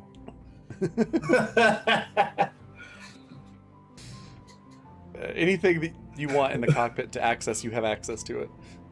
Well, he picks up the radio, and all he's going to say is, "Some of you seem to be doing a very poor job. I won't tell you which." And says nothing else. All right. Going back over to ship number 1, Merrick's, you've got 3 fighters now to contend with, and you've got the cruiser itself, and you've currently got 4 ships actively engaged and 2 ships hanging back at half shields. what do you want to prioritize?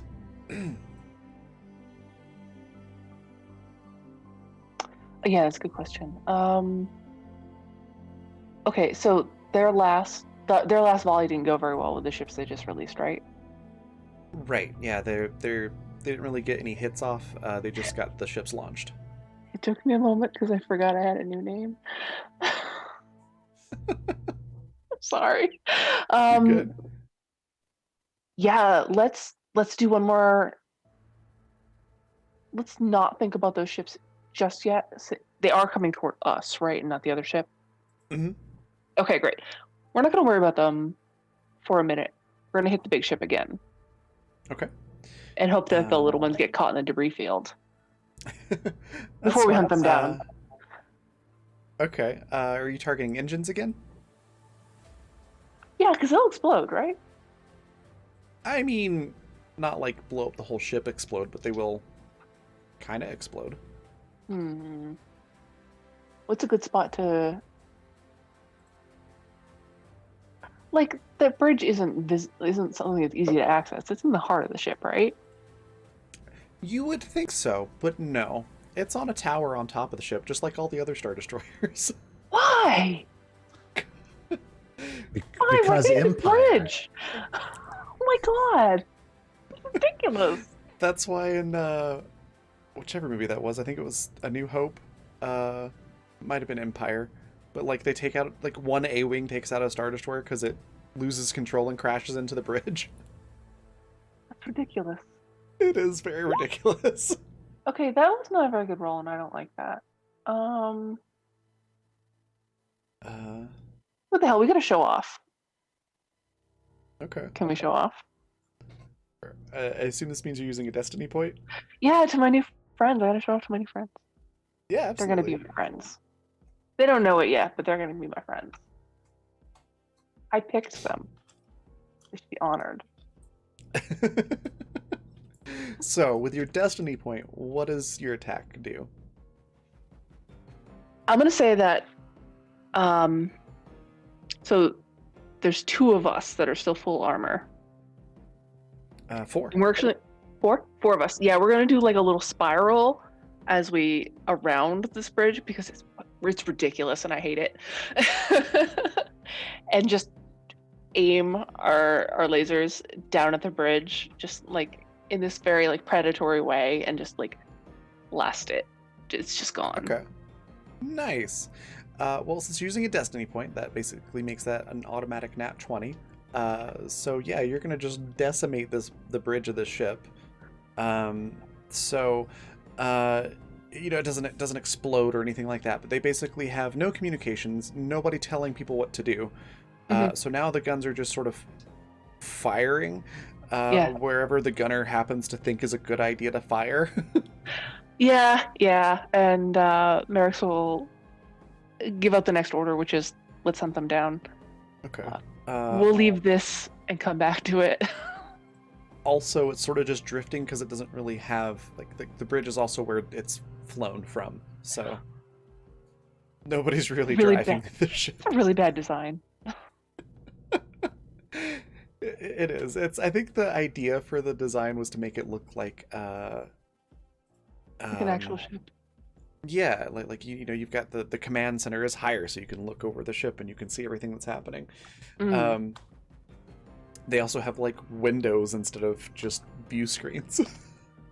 Pretty sure this is the one we're fighting in the Discord. You can do both. Yes, Okay. that one. Thank you. Okay. It's slightly different than that, but that is Close what enough. this one was based on. Yeah. And that T thing sticking up is the bridge. Yep. It's a little finger that says, "Hey, here." Yep. You might as Please well just hang a shoot little here. bullseye on it. Yeah. Pretty much, yeah. Okay. And we do. Also, the Empire is extremely arrogant and don't think anybody could touch them, so that also explains why it's just like, hey, here's our officers. Did they just forget about Mandos? I guess so. Well, they burned our planet. Yeah. This is the arrogance in the moment. Oh, goodness. All right, so yeah, the bridge is just gone, basically. It's drifting. They're still shooting at you, and you still have the fighters coming after you. We're going after the fighters next, yeah. But the weapons are much less accurate because, well, I say that. I was gonna say because nobody's telling them what to do, but apparently seeing their bridge crew just, getting spaced and the damage to their ship has inspired one of these, young ensign gunners on this ship, and they got a nat 20. Oh no. Help! There was another feat I could have taken to make you reroll that. I took the other one. Oh no. Oh no. Oh no. So I rolled to see how many ships got hit. How many did you have again? It was 4 total? Yeah, because the 2 are back. So you and the other 3 ships no longer have shields. Okay. It just takes out your shields. It's probably a little bit of a bumpy ride. You've got some smoke coming off of some things. But aside from your shields being gone, you're mostly fine. How many actions is it to reroute blah blah blah? Is that possible? If you had like an astromech droid on there with you, probably. I do not anticipate you having droids on the ships. Yeah. So I'm gonna say no. Okay. But you do have 2 ships that are hanging back that do have half shields, and could swap out with you. Yeah, we swap out. Okay. So aside from that one gunner getting really lucky, that went really well. And the ship is essentially out of commission. It's not going to be shooting anywhere near the other one. Yeah. Like if you were to leave it alone, the only thing that you'd have left to deal with is the fighters, essentially. Okay, yeah. All right. Going back over to ship number 2. You've got 3 fighters buzzing around. And you still got your cruiser here. So let's actually start with Ilsa this time. What would you like to target? What part of the ship did she damage already? Communications, I think it was. So that would be like the top. Yeah, like some communication towers and like dishes and things like that on the ship have been taken out. Otherwise, the ship's pretty much intact. Except for... Oh, you did do the proton torpedo thing. So there's a big chunk in the middle missing. Not really sure what system is there, but like you've breached the hull, so it's definitely like significant damage. You could target that again and probably start breaking apart the structure of the ship. Can I use one of my destiny points to do that? Absolutely. Or use the force or something like. Well, I want her to. She's really mad at the ship. I love that. Yeah, go ahead and roll your attack first, because you may get a nat 20. There's always a chance. That way you don't have to burn a destiny point. But if it's not a nat 20, then yeah, you absolutely can if you really want to make this hurt. I do not blame you. I'm rolling it now, but yeah, she definitely wants to make it hurt. It was 18. Okay.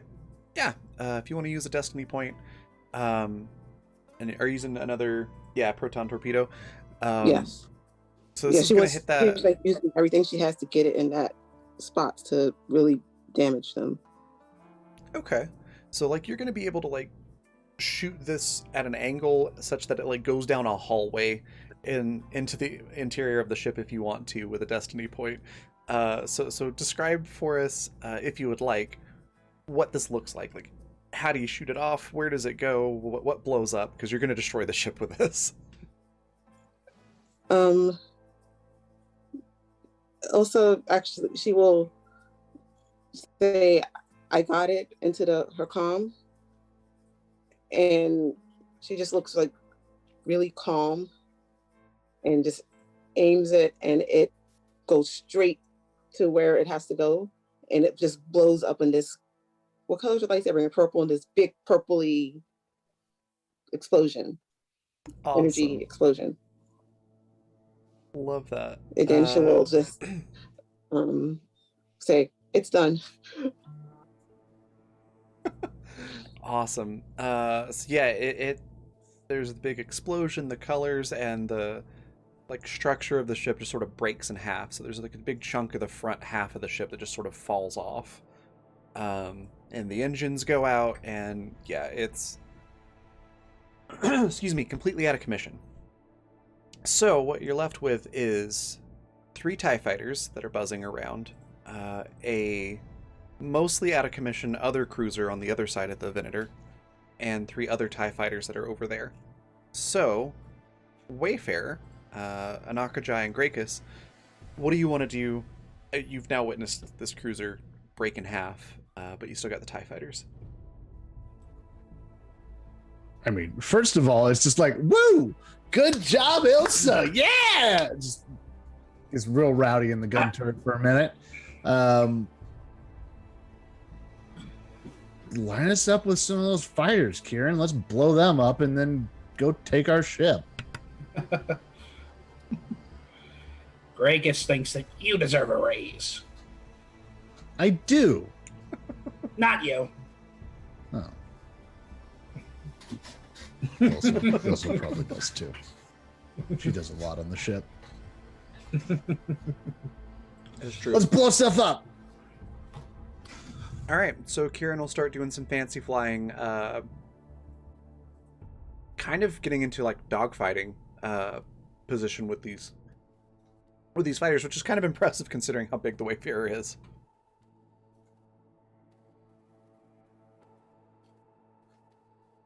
But yeah, you've got clear shots. Oh boy. I'm gonna put some points on that. I have advantage. I have so many advantages. You have 4. I'm gonna use one. Okay. No, it got worse. I'm gonna use another. I can't. Okay. I'll take the 12. I mean, I'll let you use 2 advantages if you want. Done. 19. Okay. I'll take a 19. You take out a TIE fighter. Woohoo! I feel better. Anaka. I only rolled a 13. Oh, I see it now. Unfortunately, you do not take out a TIE fighter. I will say this though, because that's not a terrible roll. You probably make them wet their pants because the laser gets real close to their cockpit. What about tossing a force point on it? Could I potentially get enough? Yeah. Okay, I'll toss a force point on it. See what I can do. What were you gonna say, Matt? Our good buddy from way back didn't happen to get reassigned out here to Concordia, did he? It's Steve? not Steve. It's not Steve. Oh, good. I was Might be gonna one- ask about Steve earlier and I forgot. We need to make sure we don't kill Steve because he's gonna come around to our side eventually.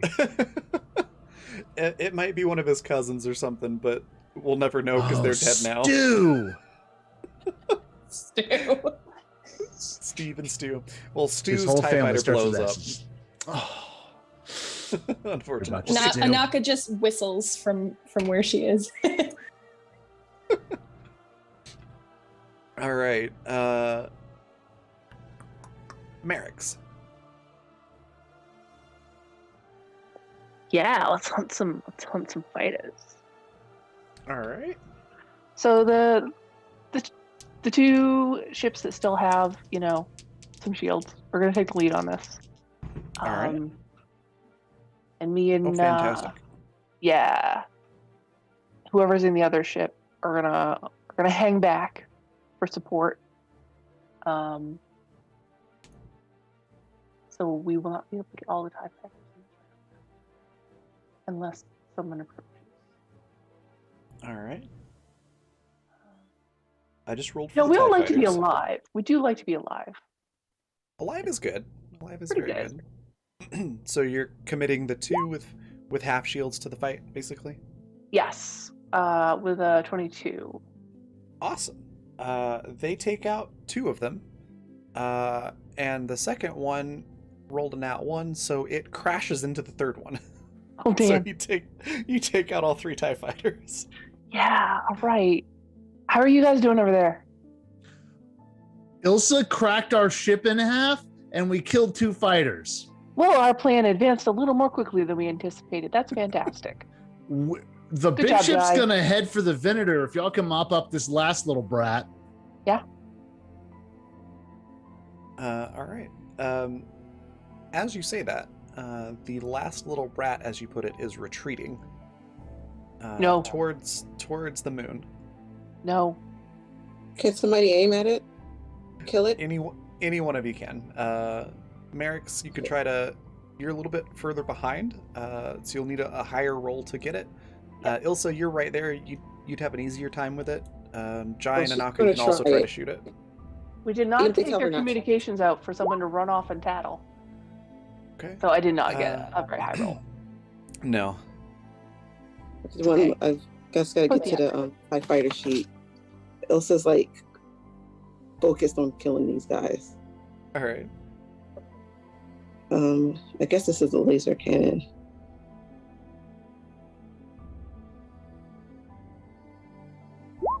Oh, I got it. Don't I have an advantage? No. Can I add a force point? Yeah, you could. I think that's a nat 1, so I would go with. Yeah, it's a nat 1. So I would go with advantage. You do have 1. Okay. You also have a crit if you need to use that as well. Mm. I'm going to try the advantage. All right. Where is TIE defender? Oh yeah, I have an advantage in a crit. I keep forgetting that. No, it's fine. You don't No, need you those. don't need that, Raven. 31. Nice. 20? Much better. I think that might. Is that a 20? That's a 19. Okay. Almost at 20. 31's still huge though. Yeah, you decimate that thing. Like there's not even like identifiable ship parts left. It So it says 2. Anaka comes on the comms, and all she says is, wow, I almost kind of feel bad for them. And then you hear her snicker, and the comms cut out. We're all very proud of you, Ilsa. We're gonna go Are there more? finish that Can I kill cruiser more? off, and then we'll be back. We'll join you in the Venator. Yeah, we're gonna Ilsa. Why don't you come land in the Venator with us, and there will be like troopers that you can like use your lightsaber on. All right. And then she just silently lands. All right. You can like hear the dark music playing and Jai like turns off the broadcast button, so he's only talking to like just inside the ship, and just goes, anyone else a little concerned about Ilsa?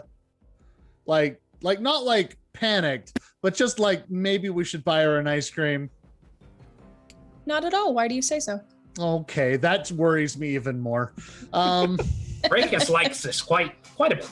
Okay, we need to buy her a puppy, I guess. It's worse than I thought. Kieran gets on the line. Is just like, I'm not alarmed, but I am concerned. Okay, downgraded to just ice cream. Ice cream after this. her Ice Uncle cream Pell brought sounds her great. a puppy. So you guys could get, if she gets one from the ship, then that's then you guys are up like above Uncle Pell who bought her that nice puppy. We did get you a Duce. That's true, but Duce's not a puppy. You right. Don't tell you say that. Oh my goodness. So yeah, you're able to take care of any mopping up that you need to do outside of the ship, and then I presume you want to land in the Venator, yeah? Yes. Okay. The It is manned, so there are people on board, and so yeah, you will definitely have to fight your way to the bridge. But you are able to land in the little docking bay area.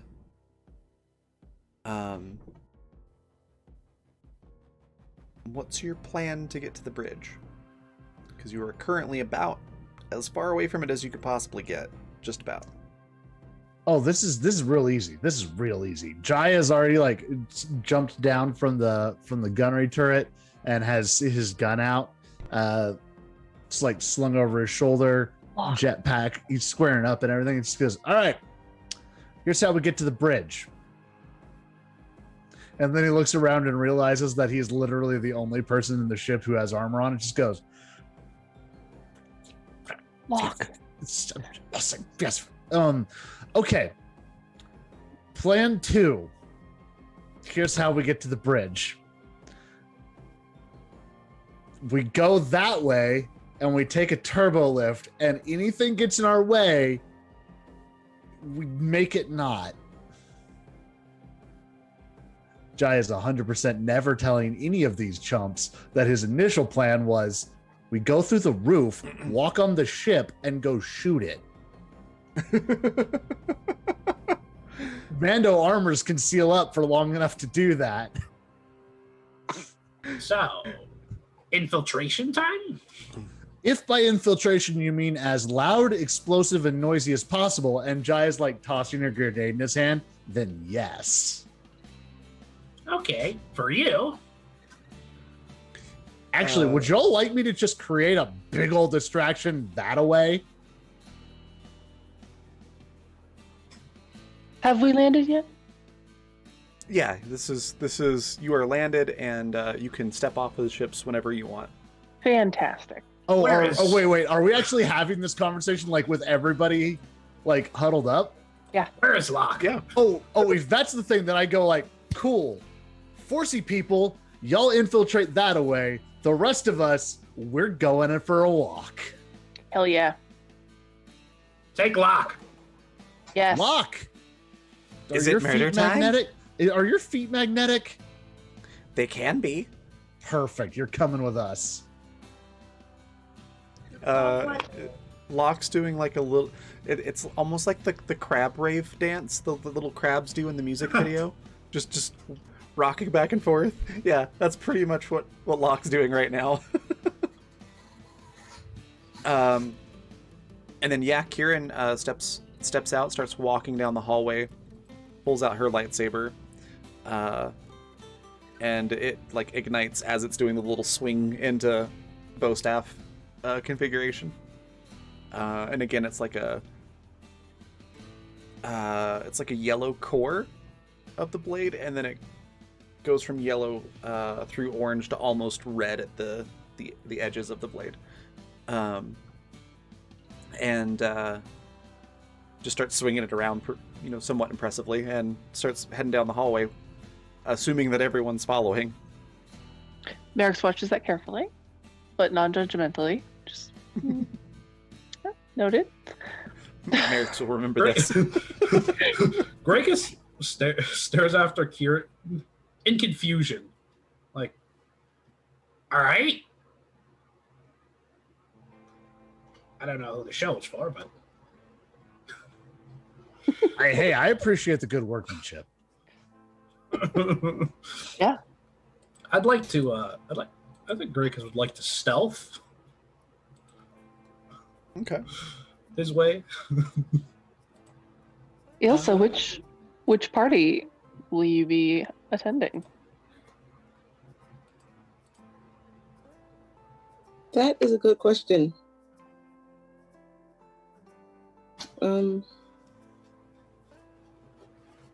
So they're trying to get, the plan is for the sports people to just walk in, Mm-hmm.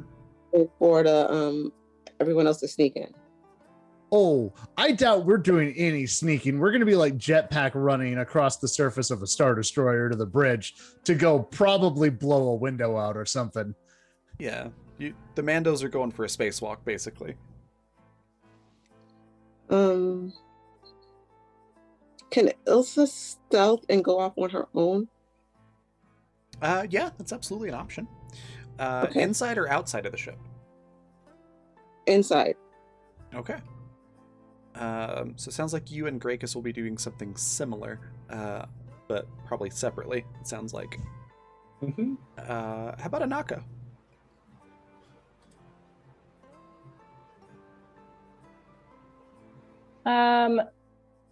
Anaka, she is. What's the question? What are you asking me?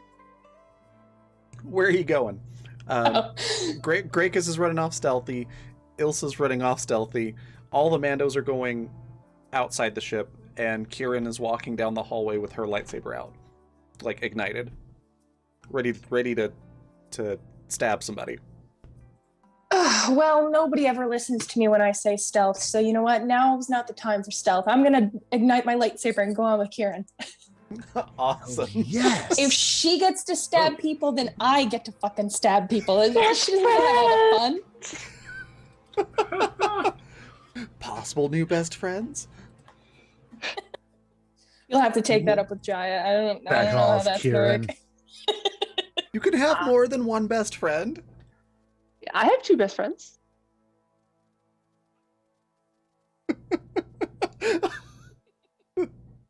Cat Lady Chat is 3 people. I didn't mean Merrick's. I meant me personally. I have 2 best friends. No, I have no authority over Anaka. She can be best friends with how many people she wants as long as Jai's one of them. Yeah, see, there you go. Do I go And now? also her favorite. If you ask Anaka, she doesn't have any best friends. So Jai's just like, as long as I'm first best friend, then anybody else can be whatever number best friend. Jai doesn't need that reassurance. He knows it.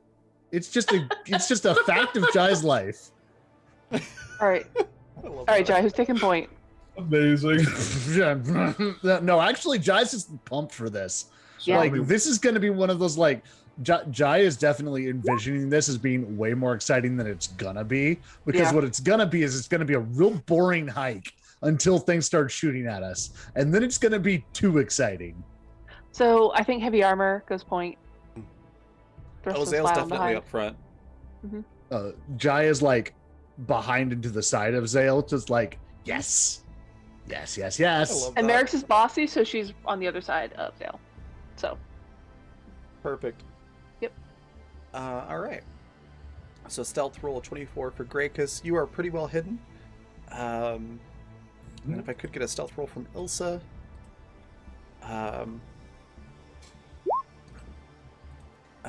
20. Not quite as well hidden, but decently well. As long as you stick to areas with cover, you should be okay. But we are coming up on time, so I'm going to explain what happens next, and then we'll wrap it up for here.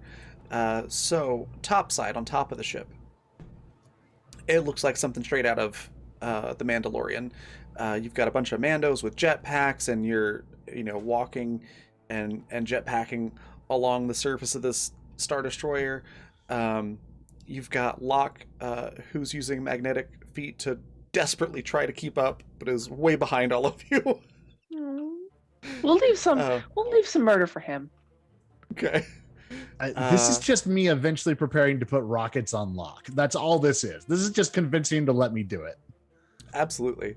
You get about a quarter of the way to the bridge. you say that as if And- Locke would need any convincing. That's I don't really true. trust me that Locke would be much. Locke would totally be on board with that. And there are some rocket troopers that start coming out of the ship Hell yeah. to intercept you. So you'll have that to deal with next week. Inside the ship, Grakus and Ilsa, you're able to stealth around pretty well. Nobody notices you right off the bat. Is there any particular area of the ship that you're trying to go to? Ilsa's trying to get to where the in charge people are. The bridge? Yeah. Okay, so we'll just say Ilsa's taking a slightly different route to get there. because you're going stealthy. What about Grakus? Okay. I should probably have looked at the ship before. First of all, I doubt there's any prisoners on here. No, there's no prisoners on here. Double checking. Always up for a riot. Second of all,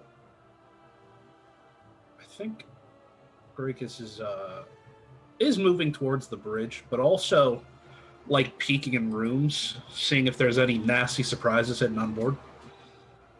That's smart. Can I get a perception roll for Grakus? Perception is not great. That's fine.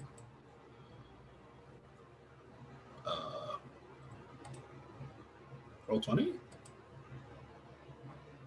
Roll 20. There it goes. 21. Yeah. You do notice in one of the rooms, there's like a, sort of like a, almost like an electronic stable type of setup.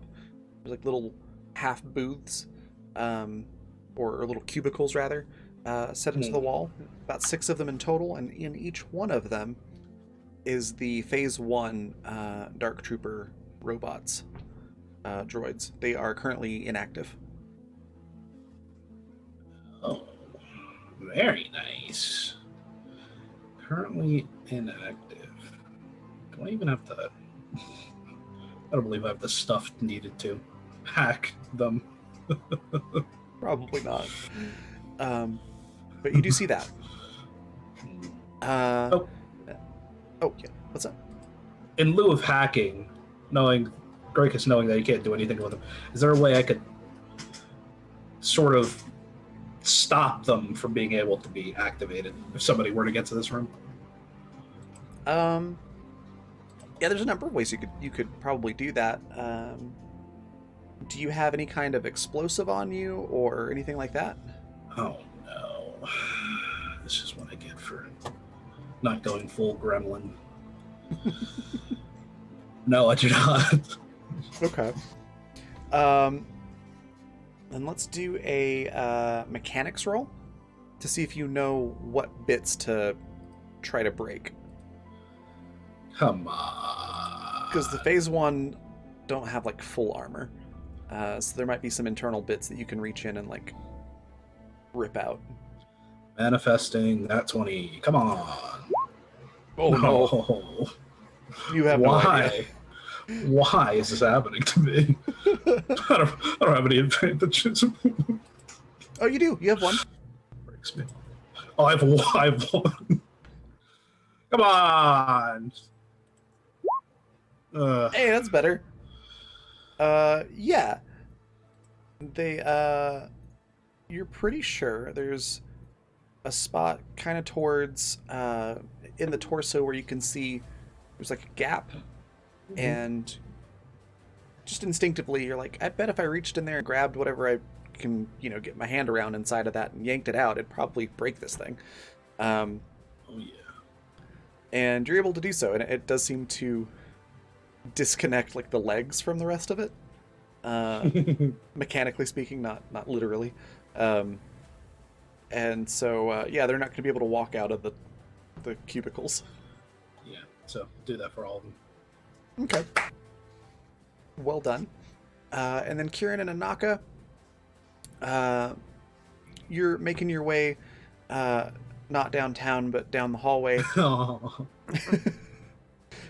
You are walking fast, and then you open one of the doors, and on the other side is a large room with a whole bunch of stormtroopers, and looks like 2 different stormtrooper commanders, and all of them start pointing their blaster rifles at you.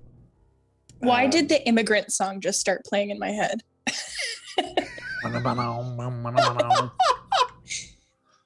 That would be amazing right there, actually. Yeah. Yep. Yep.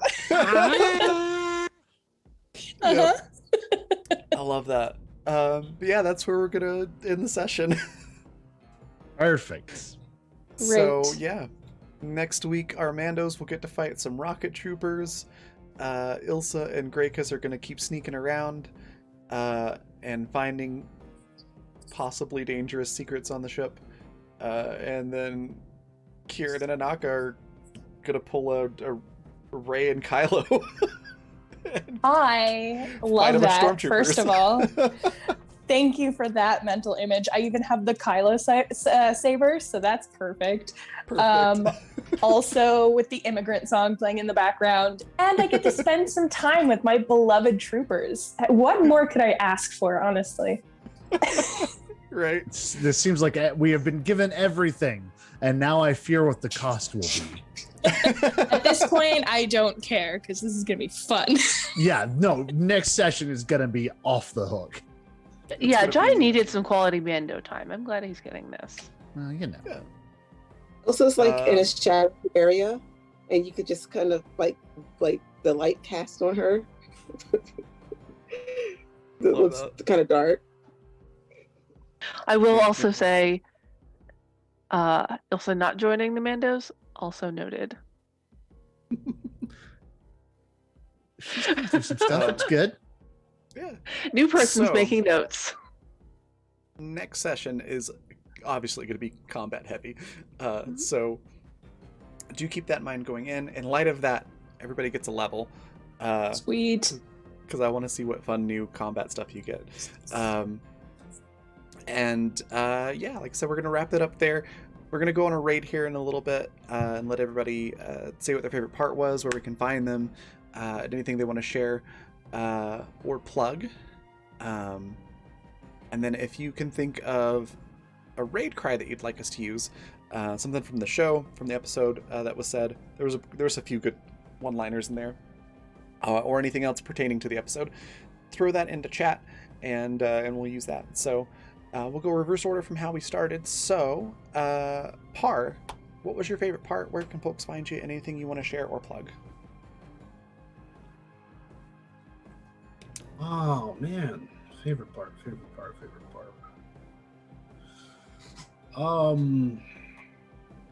God, I forgot his name. The Mandalorian that starts with a Z. Zale? Zale. I liked him and just all his interactions. That's awesome. Amazing. Yes, you can find me next week, same time slot. And you can also find me on Twitter at Par Professional, where I post if I'm doing any projects or that sort of thing. If you want something more personal to follow, you can follow me at Mr. Par4E on Twitter as well. You can also find me on Twitch at Mr. Par. And that's about it. Awesome. I'm so glad that you like Zale, because I literally pulled them out of thin air. I did not have anything planned for them. It just happened. And I also quite enjoyed them. Matt, same questions. Oh boy. Ilsa was my favorite part of this episode. Especially that's like the kind of like the furious triumphant moment where she blew a cruiser in half. That's amazing. I'm so excited to see what happens with Ilsa coming up. Her character development is going very well. It's totally fine. Everything's fine. We all believe it. It's all totally convincing and true. Everyone on our boat is fine. It's fine. It's fine. It's fine. You can find me on my Twitch channel, Fifth Draw Live. I am there Monday, Wednesday, and Friday mornings at 10 a.m. Central Time. We've been playing Breath of the Wild recently and loving that. We're probably going to keep on playing that up until Skyward Sword releases here in June. So, well, we'll keep going. We'll see what happens. I don't even know. Who knows? I don't. Probably should. Don't. And I have a podcast where myself and two friends take a public domain property and give it a fresh coat of paint. It's called Hard Reboot. And our latest episode is one on the Three Musketeers, and it is a jam. check that out. Awesome. Hope, what was your favorite part? Where can folks find you? Anything you want to share or plug? I hmm. I think my favorite part actually was Kieran approaching Merrick's first. That was unexpected. and I kind of like that, but also the bit with Anaka and all. That was very cute. I think this is a good intro for my new character. It's gonna go a little better. So you can find me at HopeTracy71 on Twitter. Monday nights on Milady Sida's channel for Tales of Drahee, where I play a Why Not Wild Magic Sorcerer with designs on the throne of her homeland. And not this Saturday, starting again next Saturday on this channel for Necrobiotic, where I play a big old grumpy boy, Teddy, who likes soft, pretty things. Teddy's great. And makes real coffee, because what the hell? What is that they serve in the cafes? That's gross. Sophie was very appreciative of the coffee, by the way. Probably Well, didn't come through in the character, but she really did appreciate it.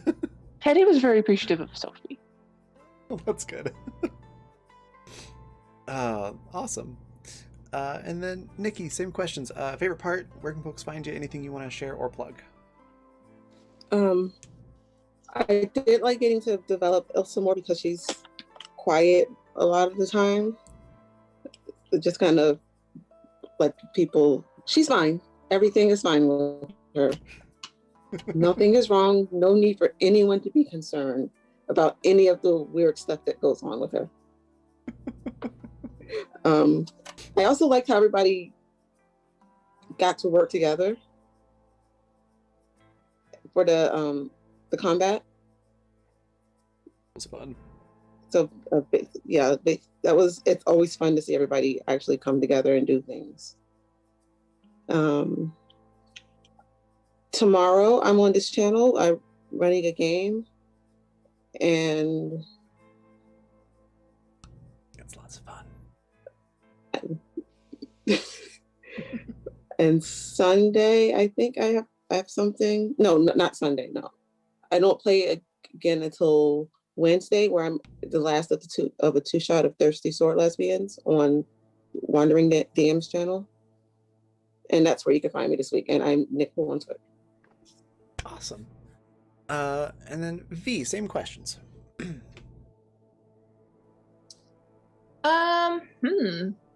Yeah, the whole session had a really good energy to it. It felt like everybody was kind of falling into step with each other, which was really nice to see. Yeah, Anaka trying not to get punched. That was interesting. She's gonna have her eye on you, so don't get too close, or else. The implied short joke with Utini, because I have to make one every single time. That's a thing now. Yeah. I had another one, and I can't remember what it was. Brain went, woohoo, bye-bye. I'm sure I'll remember it. With the immigrant song? Probably, because that was pretty good. My brain was very quick on providing me with that song, as just picturing them walking down the hall together, and then opening doors, and here we go. We're gonna have so much fun next week, and I can't wait for that. So yeah, that was definitely a good part as well. As for me, you can find me online. I have an art Twitter, which is @PepperoDraws, and that's Peppero like the candy. And you can find both my digital and my traditional sketches there. There's like OCs, some original content. If you're a fan of anime, I do some like My Hero Academia stuff. But yeah, you can find that all there. And then today is Thursday, so I will be here Saturday evening for Animus Absentus. That's starting to pick back up again with some good plot stuff. I always love Saturdays. You never know what's going to happen with that crew. It's true. Yeah, you go into it thinking one thing, and then somehow you end up at the exact opposite point. So I can never say this is what we're going to be doing, because it's probably not. Literally me every Saturday trying to figure out how to plan the session. And you know what? There's probably not even any point in planning, because we get in there and we're like, ah, yes, to overthrow the entire galactic government. Here we go. Yep, pretty much. Yeah. Yeah. And then I'll be here next week to GM the next session of Exodus as well on Wednesday. But yeah, that's me. Very excited for that. Awesome. Oh, wait, Raven, before you say your favorite part, I actually forgot my actual favorite part, and I was struggling and just making shit up before. It was when Jai was being all bossy, and then someone called him on it, and he ran away. That was my actual favorite part. That was pretty good. Jai's like, all right, we're going to do this, and like delegating and being all leadery, and then was like, all right, you're going to lead this? I'm like, I'm going to go shoot stuff. Hey, look, if you hadn't said anything, it would have kept going. I'm sure it'll happen again. You just had to say something. Don't even. You always blame me. Well, you know, it's You our always blame dynamic. me. Okay.